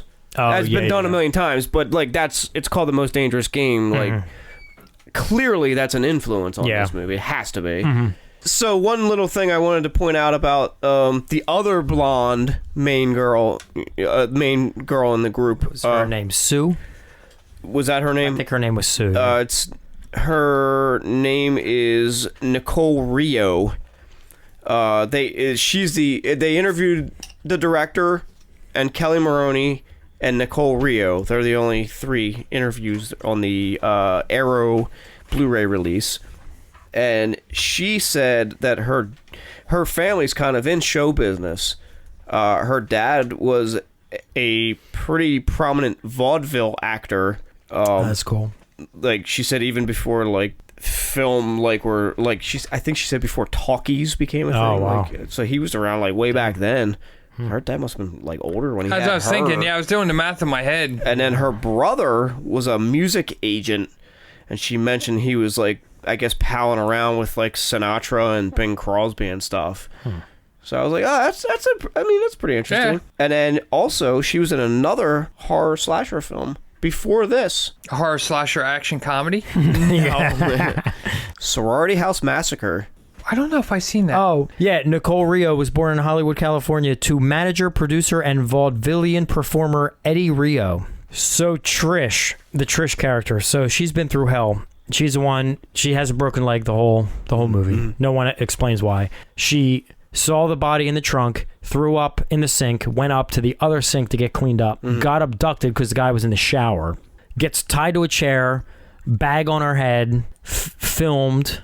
They take her somewhere while the Zero boys shoot the place up. Finally gets dropped through the roof, tied to her ankle, which was horrible. That could have killed her right there. But anyway. Well, I feel like I would have dislocated her leg. Thought she was dead. Ripped her leg out. Yeah, so then when they got her on the couch, she looked dead. Maybe it was tied around her cast. And then she finally came to. Because he gave her the curative water. Yeah. Give me some water. Yeah. So anyway, my point is this. All that she had been through, and they finally, they get on track. They're trying to survive this. And one of them, who was it that falls into the pit? That was that's the Nicole Rio character. Yeah, okay, fell into the pit. So the Trish character stays up top and she's given a machine gun. She is a machine gunning fool. Mm-hmm. She went apeshit with that gun and killed that dude, shot him into the pit where he got a, what's it called in the Nards? Punji? A punji in the... A punji in the munji? Punjil stick? Punji? Punganji? A punani? Punani stick. But anyway, Page? she went absolutely apeshit with that gun. Yeah, she figured it out. Which I thought was awesome. And then non-typical of these types of movies too, which was cool. Yeah, exactly. I really like the Ewok tree trap that they had going on. Punji, Punji. Yeah, that's what it is. Punji. And what are they, poisoned at the tip? No, they just lay it down at the bottom of a pit. Mm-hmm. Standing up. Didn't they say, "Oh, don't touch it. They're poisoned"? Well, they can be, but I said they look poisoned because it was dark and they could tell by the light of the moon that there was poison on the tips of those pieces of No, I don't. Pieces of bamboo. I don't think poison is a necessity for it to be a punji stick.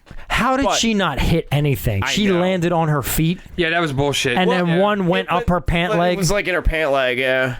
So, did they really kill a snake? I was wondering that myself. No, from what the director said. He said no. Because that is a hell of an effect there. Yeah. That looked like they killed a snake. They did, however, sew its mouth shut so that it couldn't bite. They put like sutures. Well, that doesn't sound right. Yeah, I don't know. I don't know if it was like... How are you going to sew a snake's mouth shut? I don't know. Apparently they do that. Redneck Rambo. Can we talk about him? Please. That scene where he came out of the fucking pond. Oh yeah, that was awesome. How long was he under there for though? Yeah. Did he have a straw? Yeah. It was strange though because like his character leading up to that point seems kind of like a wild card. Mm-hmm. Like there's no rhyme or reason. Like his like cheese is off the cracker. He's just roaming around. Yeah, and like that seems like something you have to really like prepare yourself for. It's like, okay, they're gonna come through here. If I lay in this water here, I can hold my breath for exactly 46 seconds. Yeah. Like that had some preparation. It's not just some crazy person going, I'm just gonna take a nap in this water I'm for gonna a while. sleep in the water. And then just spring up when my psycho senses sensed them coming through. That's so funny. Yeah, that was ridiculous. I laughed at that. But then that led us to what I can only imagine is the strongest stun gun in the history of mankind. I don't know much about stun guns. I'm pretty sure that's bullshit. I do know this I love much. that effect. Yeah. That was so They're awesome. not that powerful. No, they're not. God. Yeah, it was like shooting. It was like 40 feet away from her. Yeah. Shooting into the... It's like they hit him with a proton pack. But yeah, I've never seen a stun gun quite that powerful. What we established this episode is, I just want to reiterate the 2 points, which I think would have made this movie better. And I did not unenjoy. No, I did not disjoy. What's the word? I enjoyed this movie. I want you to say disjoy because that's funny. I did not disjoy this movie. Is that the opposite of enjoy? Is there an opposite of enjoy? Unjoy? No, I've never thought about that. I mean, how do you say I didn't enjoy something? Do you have to? I didn't enjoy it. I mean, is that how you'd say it, or is there a word? Disliked it. Disliked it. Okay, I did not. Unjoyed makes way more sense. Unjoy. This movie did not unjoy I like me. disjoy. Disjoy. I liked this movie, but there were the two elements that could have made this a fucking awesome movie. Is this part of your rating? Well, kind of. Yeah, you know what? I'm going to rate it. Okay. Let's go. Let's jump right into it. Yeah, we're going to right get into there. our rating. So I'll start. So the two things that I would have changed if I had an opportunity to make this movie is one, like I talked about, I would have had the Estevez, what's his name, Joe? Joe Estevez. Joe Estevez. I would have had his character be a victim himself. Yeah, and that would have tied into the That story. would have changed the whole dynamic. Which I still think now you mention it, I think that was. Yeah. I think that was in there. Yeah. So I enjoyed that, but I thought it could have they could have sold it a little more. They could have explored it a little bit. So that was cool. So the other thing is when Steve and Jamie, that's the Daniel Hirsch and Kelli Maroney characters, when they survive this, and Daniel Hirsch gets pretty banged up. He gets an arrow He's got through an the arrow leg. through the leg. So he's hurting. And then there's the other three that are still alive, too. Yeah, they're still alive. Yeah. Were they still hiding underneath that? Last that we deck left them, yeah, or because porch? Joe Estevez walked above them Yeah. and then caught up to the Yeah. other ones, and then they killed him. They stun gunned him to death. So I mean, they were still at the house, Still or under alive. the house. So we think, at least at that moment, they're alive. So anyway, so they stun gun Joe Estevez. He dies. The camera then has this long, dramatic pan through the trees. You see the moonlight. You see, some scenery and whatnot. Finally, you see this awkward, very unnerving, military-esque, villainous... Is that a word? Villainous is a word. Man. Is that a word? No. Man. We see this very terrifying figure sitting in the tree, and the film ends. So it leads us to believe that this is not over and it's going to end poorly for them. But the second element that I would have changed in this film, I would have made him the Casey character, because that would have been fucking awesome.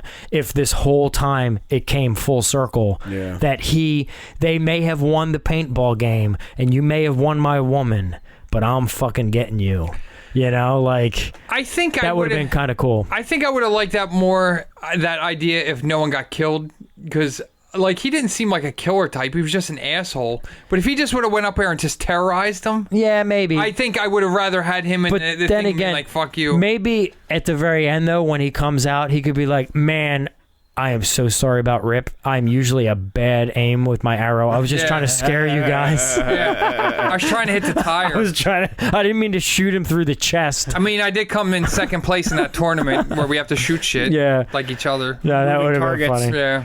But anyway. So what's your rating there? So my rating. So here at the MacGuffin Guild, we're going to, on a scale from 1 to 10 MacGuffins, 10 being the best. This was 10 is the best? I've been doing this wrong the whole time. Fuck! So I've been doing mine on a bell curve. This I don't know what was that means, but this was it was a fun movie. It's still kind of middle of the road for me, but it's above average. It was fun. I'd probably give it a 5.75. Damn, that's specific. Yeah, it's there. It's above average. It was fun. I'm so glad you introduced me to it. I never heard of it. I thought it was really well done. There were, like I said, a couple elements that I would have done differently. But you didn't direct it, so fuck you. I didn't direct it. No. But yeah, I really enjoyed it. So yeah, I'm gonna say 5.75, because again, even though it was a combination of film I've never seen before, which we're going to talk about that in a little bit.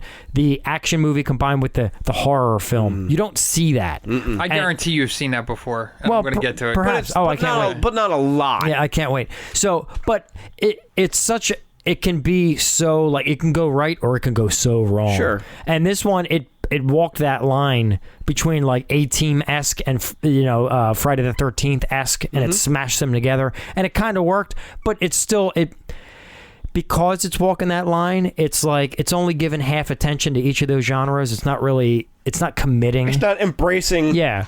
So I think it suffers in the end. But anyway, 5.75 is what I give it. So Justin? I think that's a pretty good rating, because I feel the same way. I liked it. The first time I watched it, I didn't quite enjoy it as much as I could have. We just got back from camping that weekend. I was tired, I didn't sleep well, and we sat there and I was like, oh, I'll watch this. And I was kind of trying to keep my eyes open and everything.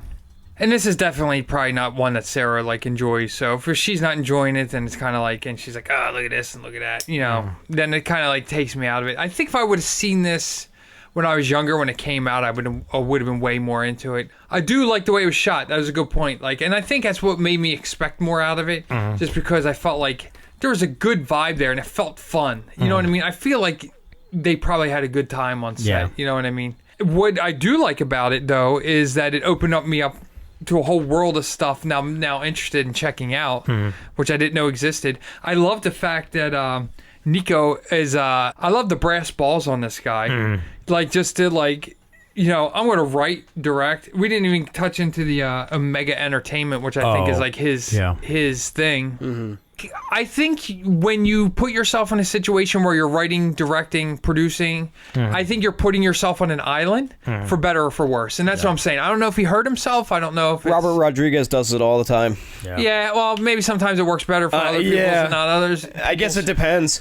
Well, I think Robert Rodriguez probably is more receptive to other input and stuff. Outside influence. Yeah. And I don't know about Nico, you know what I mean? Could be I don't anything, know. But I don't know enough it's just about a point him. that I picked up from it. Like, I love that entrepreneurial spirit, that like creative vibe, and just like doing what you want to do. Yeah. You know what I mean? And especially like we didn't get into it because it's not really our thing about the whole like where he came from, and which I totally suggest looking deeper into this than we talk about, because it's not like a very fun chuckle thing to talk about. That would be a totally different type of podcast. Yeah, exactly. But it's definitely interesting, and I definitely think you should look into it. But some heavy stuff. Yeah, some heavy stuff. But bottom line is, with what he had and what he did, I think there's a spirit here that pushes it beyond.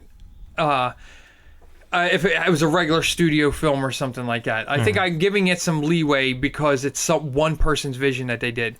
On the other hand, I wasn't too particularly crazy about the whole thing, so I'm going to go around middle of the road. I'm going to say the exact same thing as you did for one. I want to say 5.75 because I think it was a pretty accurate description based on all the things I just said, all that verbal diarrhea. Did I steal your rating?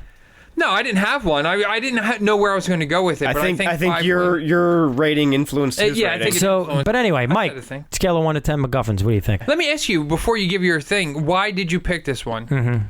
I just find it an interesting movie, and I thought it would be a fun one to talk about, and it turned out to be pretty fun. Yeah. That being said, it is not a perfect movie. It really is not.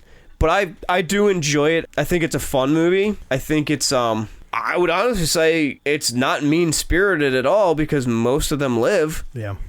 Well, there are some questionable lines, and maybe that has to do with just the time.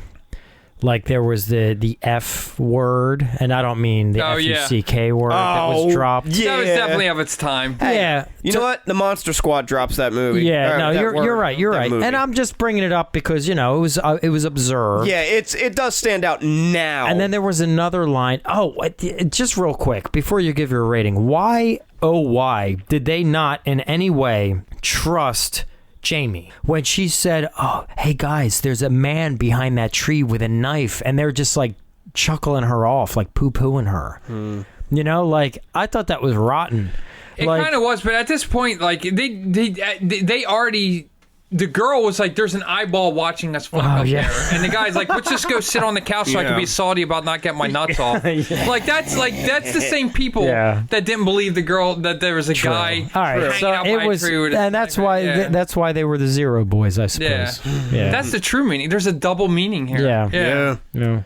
Although I did like Steve. I did like him. Yeah. He didn't really do anything that turned me off. He seemed like a pretty solid guy. It wasn't bad. He had potential. I kind of mentioned something earlier when we were talking about saying that they were nerds. And I just trying to delay the fact that we're getting a Mike's rating. But every fucking time. there was a point I was saying about they're playing paintball and they're nerds, and I didn't mean that as a derogatory statement. It was kind of a point like it's three grown men. Finding something that brings them enjoyment that is like not your typical thing. Like you know what we're I mean? doing. Kind of like exactly. And that was kind of the point I was going to come right back around to.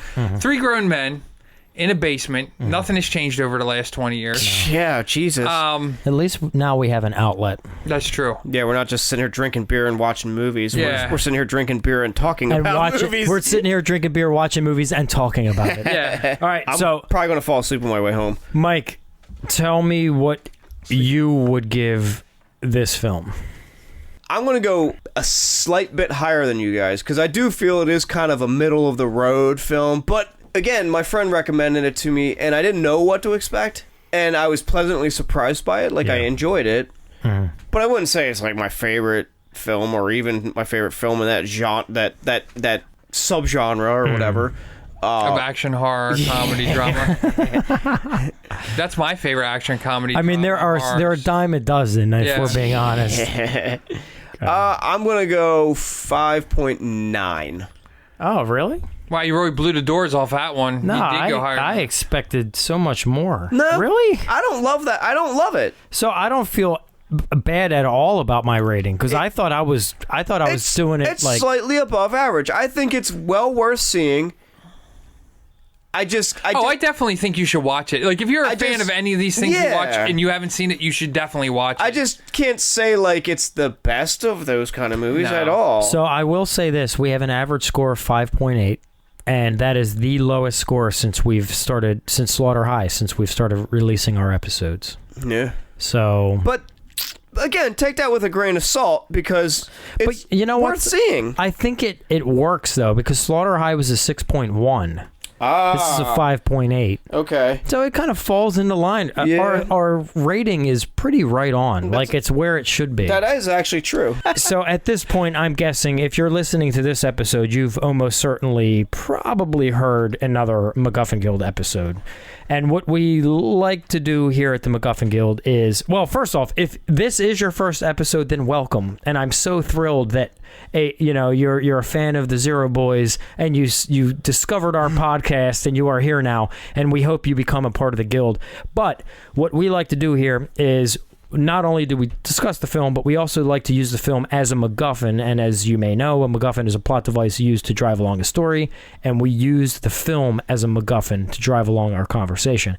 So, with that said, I have two quick questions for you guys, so we could talk about a little personal stuff.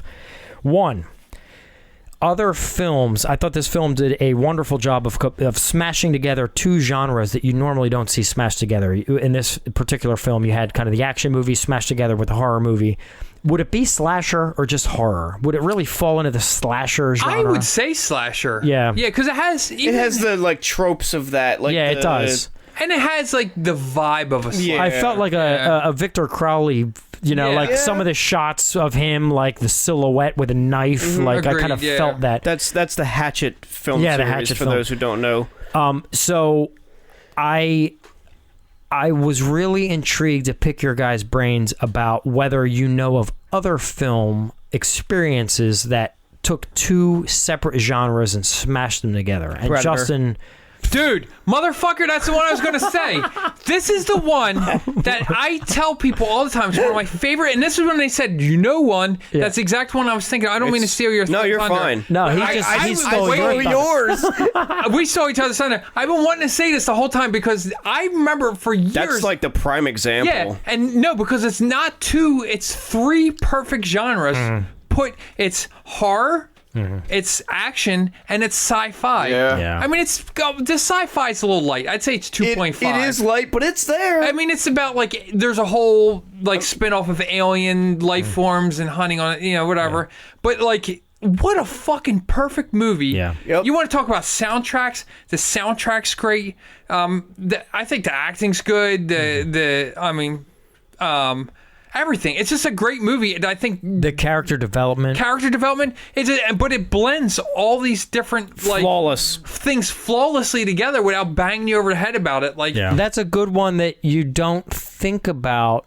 You don't think about that because Predator is so hugely influential, and it probably all of our lives in this room, but hell yeah, so hugely influential. It was such a good movie. There's two movies of that era that I say they don't make movies like that anymore. Maybe two and a half.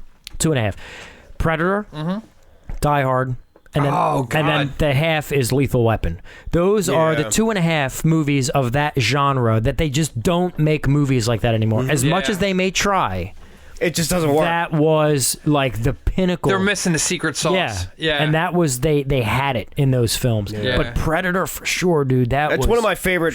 Like overall, that's one of my Yeah, favorite. me too. Even watching it today, I'm like, holy fuck, I love this movie. Yeah. It's such a good movie. Anybody, do you have a list, Justin, of others? No, actually, I was going to look up a list. I was kind of like try and see what other people said, and I was like, nah, let's do this on the fly. Because the first one I had was Predator. From Dusk Till Dawn. From Dusk Till Dawn, that's another good one. That works. The action horror. I did, but I feel like that one's heavy on the action, and the horror kind of feels painted on, for better or worse. Not to criticize. I would even say that movie starts off more like a crime, a crime. road Yeah, trip you're right. movie. You're absolutely right. And then turns into the action horror. Yeah.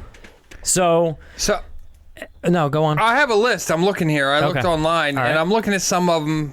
All right, rattle them off. Give me some. Some are a little more. I'm looking for more that are on the nose. It has like here's this is on IMDb. Imagine that. Yep. Back to the Future, adventure, comedy, sci-fi. Yeah, but but I wouldn't. I'm really, looking for more like clear cut, smashing two genres Jurassic together. Park is on here. What do you think about that? I don't know. Yeah, none of these are really. I see that. Yeah, I don't know. You can. Okay, here's what I'd say. They're being vague with it. Here's what I say. Saving Private Ryan, comedy. Okay, war. this is where Saving Private Ryan comedy horror. I know.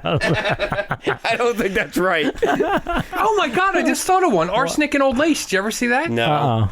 Old ass heard of Jimmy it. Stewart, or not Jimmy Stewart. Jesus Christ. Oh, not Jimmy Stewart. Jesus Christ. Another Hitchcock. He was a famous actor back Dude, in the day. So I know shit until I get right in front of this mic, and it's like my brain's like, just say everything stupid. I know the guy. He's in North by Northwest. Oh, everyone knows him. Why am I drawing a blank on his name? What's his name? Mike. I don't know. I've never seen. Oh, he was in.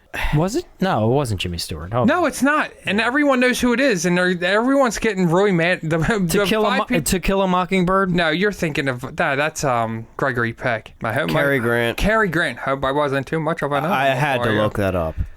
Yeah, Arsenic and Old Lace is like a comedy, but it's about like this inn that just basically kills people when they come in. I don't even know. Like Boris Karloff was in the play. There's a whole story behind that, but that might be a stretch. I don't know. All right, so here's what I would say. This is the rule. The rule is if you watch The Zero Boys, the film opens with what you would totally perceive as an action A-Team-esque flick. Like, that's what it is. So you're saying something that flips the script on you. You're totally. going in thinking it's one thing and it comes out another. It takes two elements and embraces them fully, but then smashes them together. Okay. Because it has this A-Team opening, but then midway through the film, well, not even midway, maybe a third of the way through the film, it transitions into this in the woods slasher film with almost Harry Manfredini type score. Yeah. You know, like I could see Jason Voorhees roaming through those woods at that moment, and it would work. And it smashed those two very crystal clear genres together. Like there's a delineation between the two. It's not like blended from the jump. But it is when it touches on those genres, it like hits them hard. Yeah. Like that intro is hardcore 80s action. Like no exaggeration. Well, very much exaggeration. No bullshit. There's about another genre mixing hardcore and action. I knew it was only a matter of time. This is what I will ask you then. Okay. Can you think, and then we'll move on to the next topic. So Okay. I'm just around the horn one time. Can you guys think of one other situation where there has been a slasher action film? Because I cannot. Yes and no, but only because I feel like Jason X. yeah, I was gonna say later in like as the slasher. I mean, really? That would be more slasher sci-fi. Well, but action too. Yeah. I feel like as slasher movies kind of like evolve, they become action. Or in the case of Nightmare on Elm Street, I mean, they become more like horror comedy. Yeah. You know what I mean? Yeah, Where the first one, he was kind of like Child's Play too. So, yes, Child's Play and Although they brought that back to horror. Chucky movies or whatever. Yeah, I've only ever seen the first one of those. I've never seen the Oh rest wow! of them. Yeah. No, there's some really good ones in that series. There's some stinkers, but there's some good ones too. But even like Jason versus Freddy versus Jason, I felt like was more of an action. That's movie more of an action movie than it was a horror movie. The fight between them is very much like a wrestling match. The director too was. What else did he direct? He very did much known one of the for- Child's Play movies. Yeah. Here's an interesting one I came across. 7. Oh yeah. It's a crime. If you think about it, it's a crime drama. With horror. But how horrific is that movie? Yeah. Like, what a feeling of dread. You can say that about the first Saw. Well, that's more about the mystery of it. Yeah, I think it's more about it's the not mystery, like yeah. Which, by the way, those 2 movies are 2 of my all-time favorite they're movies. really great movies. 7 and Saw. Oh, really? I love the Saw What trilogy. What about Saw 7? No. You lost me after 4. Well, after 3, really. After 3, it kind of goes on repeat. The Saw trilogy, 1, 2, and 3. Perfect. Fucking phenomenal. We've talked about that Yeah. before. You and I. 7 is whoo. I guess Psycho, you could even go. Started off as seemed like a crime mystery, crime movie, That's a good and point. ended up being a horror movie. That one's that's an earlier. Yeah, that's a good point. But see, that's the kind of stuff that Well, it's a whole rabbit hole. it is. Holy But this shit. film brought it to the forefront. It made me really think about like Yeah. the smashing of 2 genres that normally are not mixed, and I thought this one did a really good job pulling that off. I do too.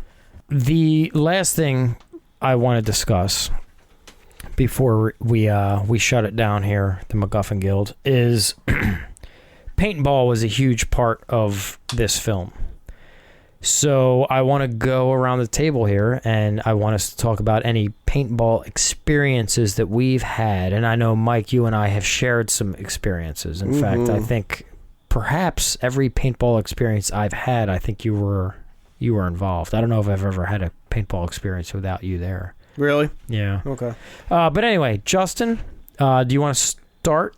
Do you have any, other than your friend, obviously, who's been a great resource? And by the way, do you want to give your friend a shout out, or? Yeah, thanks, Jason. I really appreciate it. I actually haven't seen him, I don't think, in the flesh since lockdown. So can't wait to hang out again.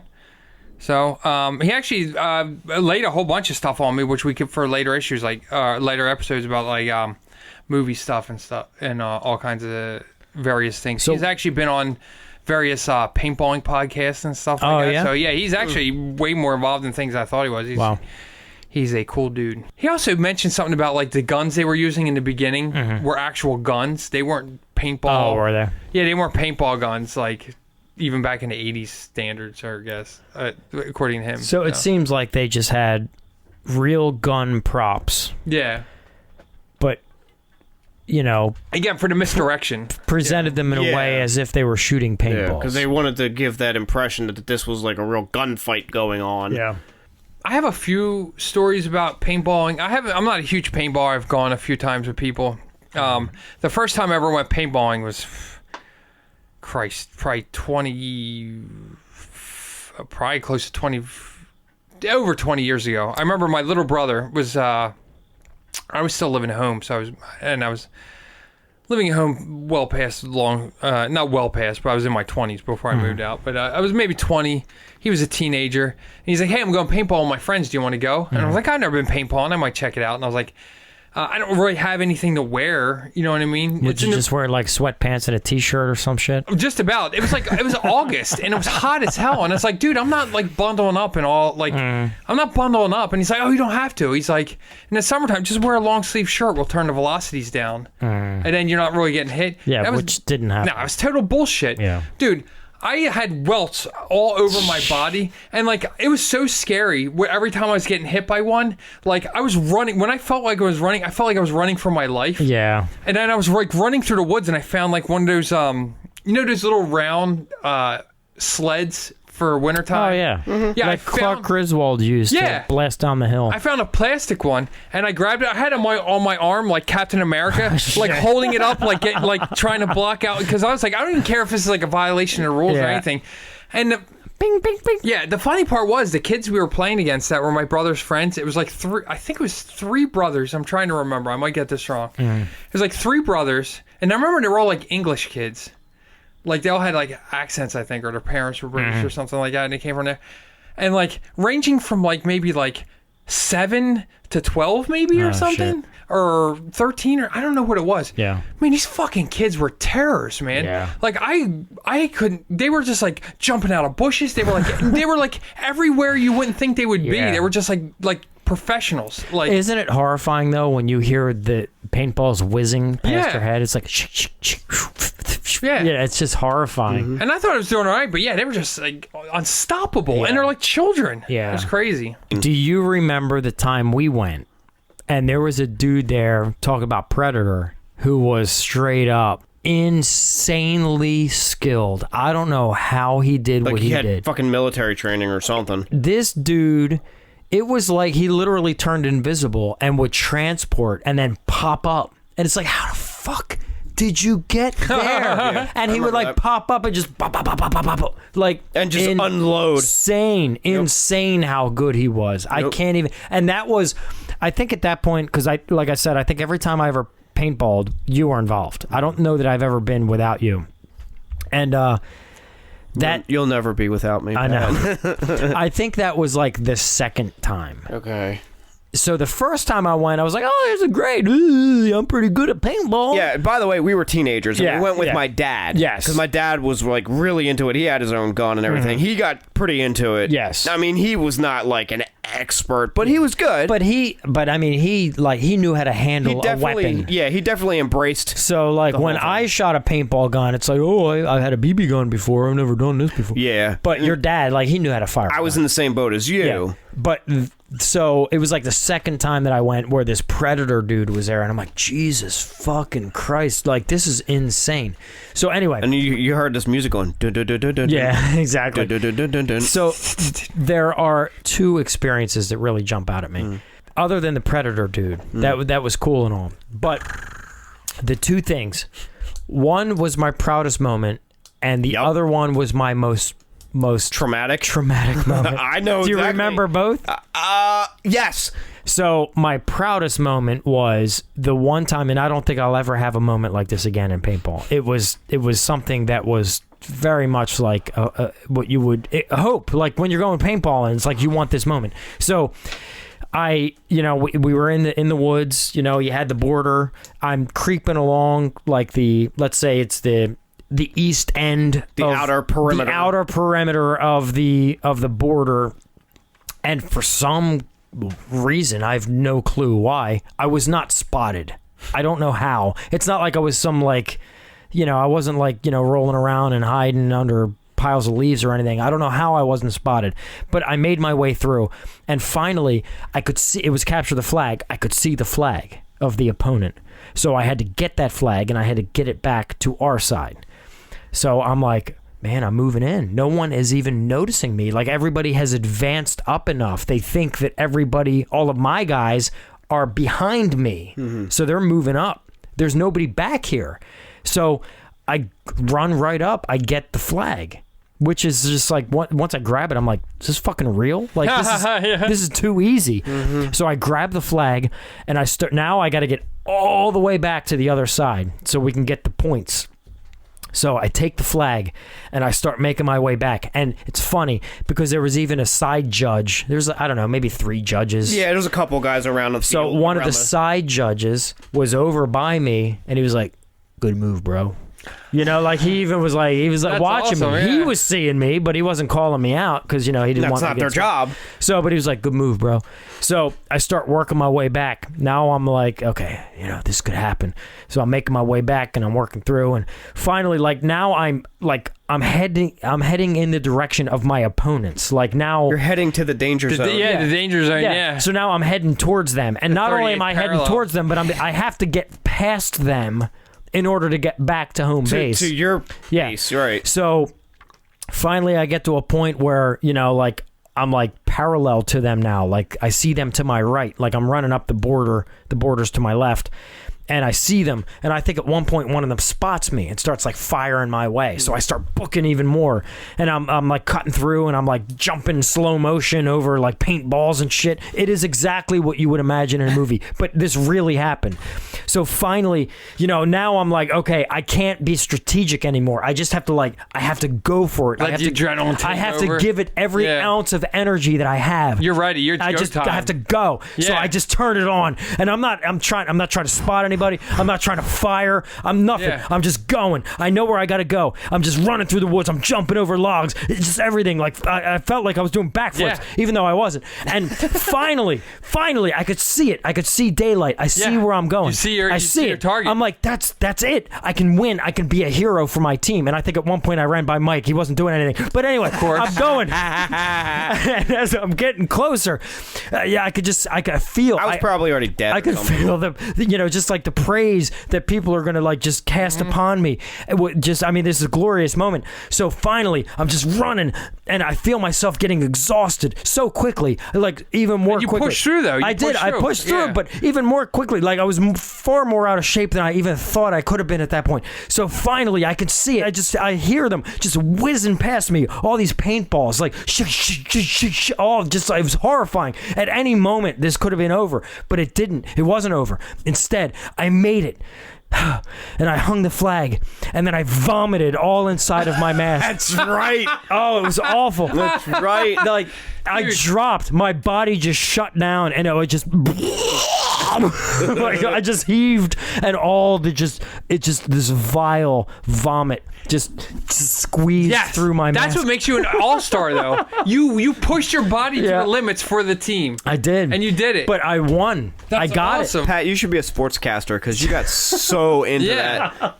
But dude, do you remember that? Yeah, I do. I don't remember the vomit, but I remember. You don't remember the vomit? No, I don't remember. That was the most lackluster part of that story. Though, if there's anything that I'd rather you not remember, it was the vomit. But you remember me being a hero. No, I remember they still talk about to this day. There was this kid this one time. Yeah, it was amazing. He did his like miraculous relay run, and then they called him all stinky gums. I don't know why. then he ran dropped in there and puked all over his face mask. He's about 90 pounds soaking wet, but he was running. It was so funny though. The minute I like got the flag where it needed to be and I dropped, the vomit was instantaneous. It was like right there, right then and there. It was like I didn't even have another second. So I know what the other story is. Yes, 100%. The other story was. Now that I had this heroic Was this the experience, same? No, I don't think it was. Was it a different time? I think it was another time, because this time I think my dad went. Your dad did go with us once. So this time my dad was there, and now I was experienced because I was already a hero. So I was like, oh, this is going to be easy. So this time around, I show up, and I'm trying to be the hero. So... Again, this had to be like at least the third time we went, because I think the first time I went was when we encountered the Predator dude. Okay. Then the second time was when I had my heroic moment. Okay. Then the third time I felt like I was a pro, because I'd been around the block. I've seen it all. So at this point, I just want to point out the fact that I leaned closer to the microphone to nod. Oh yes. Well, thank you. I mean, at least you're confirming but I knew you were nodding. You're confirming my points, right? Yeah. So Mike and I are on the same team, and the heat of battle is getting pretty intense, right? Things are intensifying, and I feel like, based on my previous experience, now there's no better time than right now for me to be the hero. I have to do something. We're in a position here where we're in a stalemate. Both the teams were locked down. There's firing going on. Nothing major happening because we're all kind of like we're secured. It's a stalemate. We're locked down, stalemate. So I decide, all right, something needs to be done, and I'm the man to do it. And this is it. This is my moment. You're like a man at like 15. I've been here before. I've been here. You're a veteran at this point. I know what I have to do. All right? So I think about it. And I look behind me, look over my shoulder, behind the tree. I'm behind a skinny little tree. I'm a skinny little guy. So I'm looking. kind of gauging out the field of battle and what's going on around me. And I make my decision, and I'm ready. Finally, now's the moment. And I step out, and I turn. Bam! Shot right in the throat. Are you serious? I swear to God, I thought I was going to die. The paintball hit him like right in the Adam's apple. It was right here. like right below his mask. I swear, I don't know how it didn't crush my esophagus. Your larynx or whatever. Whatever's in there. There's very sensitive stuff in there. And it went directly under my mask and hit me right in the throat. And you couldn't breathe. No. I remember that. You were like... Yeah. And it was like, there was like a welt. There was. It was crazy, dude. It was bad. It fucked me up. We were like pretty terrified, pretty shaken up by that. Like everybody else. Yeah. So when was the next time you played after that? I think that may have been That was the last it? time. Was that it? One, I don't know if you were there for this, where it was like the end of the round or something. And one of the guys that worked there ran up and like walked right up to me and shot me point blank in the elbow. Which, first of all, you're not supposed to shoot anyone when you're close to them. Why ever. would he do that? I don't know. And I was wearing short sleeves Did you too. ask him? Well, what I did was What the fuck? scream fuck like at the top of my lungs. I was still a teenager too. And So that was a naughty word at that point. That was a naughty word. yeah, it cut me, man. It didn't just leave a welt. Wait, why would he worked there? Yeah, he was one of the employees. Why would he do that? Which one of the rules is once you're in close proximity to someone, you do not fire. No. Maybe he was telling people, look, this is what you don't do. I don't know. Yeah. Let me use this mannequin to, Now, to one explain thing I'm what not you don't sure of, I have a scar on my elbow, but I'm not sure if it's from that or one time I ate shit on my skateboard once and got my elbow messed up too. Okay. That happened after. Mm-hmm. But I do have like a tiny little scar on my elbow. I don't know which one it's we from. need to backtrack here because No, we did don't. you question him? Oh, well, the other people there did. And was there any sort of, did you come to a conclusion? Not that I remember. I don't think anything came of it. Did you honest. get a refund? No. I honestly don't remember. I think my dad was pretty pissed. Dude that worked there, Shot me point blank was in the he a elbow. judge? No, he was What was Jury he and doing? executioner. Wow, dude, that was really loud. Me? Yeah. I'm never loud. That's crazy. I am close. What was Sorry. he doing? No, it's all good. What was he doing that, like, what was his job during the... Judge, jury, and executioner? I think he was like one of the guys that just kind of worked there at like the booth. But or was he whatever. playing? He was playing. He was playing with us, on your team. but he works there, so he knows the rules. So he just... Totally disregarded them. Shot me right in the point blank, elbow. which is fucked up. Yeah. Because kind of a at dick, that though. point, you were probably 10 years younger than him. Oh yeah, I was a kid. I was a teenager. Yeah. It's fucked Yeah. up. a shitty snot. And I didn't do anything to him. I don't even know. I didn't know the guy. He just. I mean, maybe... For no reason. Look, I can't blame him. I mean, the face, really, it makes me want to shoot you point Maybe blank. I really wish I had a paintball Maybe he gun was right trying now. to- I'd shoot you Maybe all he was over. trying to teach me a lesson because I was wearing short sleeves. Yeah. All right, well, on that note, fellas, it is always a pleasure. Absolutely. And so, The Zero Boys, 1986. Check it out. I'm sure there's many people out there. Yeah, much our rating, while low, does not Yeah, it should might, not dissuade you from seeing No, this it film. should not. You should watch it. Make your own judgment. It's a fun movie, Yeah. but more important than that, it's a movie that somehow like floated under the radar Yeah. for a lot of us. A lot of us that were fans of this genre. Maybe because it doesn't really stand out enough. Yeah, I don't know. I don't know what the deal is. Like, I feel like, because when I saw Vestron Video put it out, like, I was like, oh, I remember as a kid, like, you know, you see that's like, Yeah. it's good. I don't know. You'd think this would have been like a cable staple. Yeah. Yeah. Or so, I don't know why. Yeah, I don't know how this missed me. I don't know. But watch it. Just watch it. Yeah, definitely check it out. Check it out. And give us your thoughts. We're on social media, obviously. Instagram, Twitter, Facebook, Discord. hit us up on all of those. We will communicate with you, unless it's Discord, in which case, I don't know, it may be months before we see it. That's tough, man. But- Getting in there. I mean, you could direct message me, but I'm backlogged. Yeah, Swamped. he is very backlogged. But anyway, always a pleasure. Thank you guys so much. Justin, Mike, I'm Pat, and yeah, we'll see you next time on the MacGuffin Guild. Later. So, see ya. See yous. I raised you better than this. You tell us. Listen in. Chime in. Get on Discord. Bears versus crickets. Which one are you more afraid of?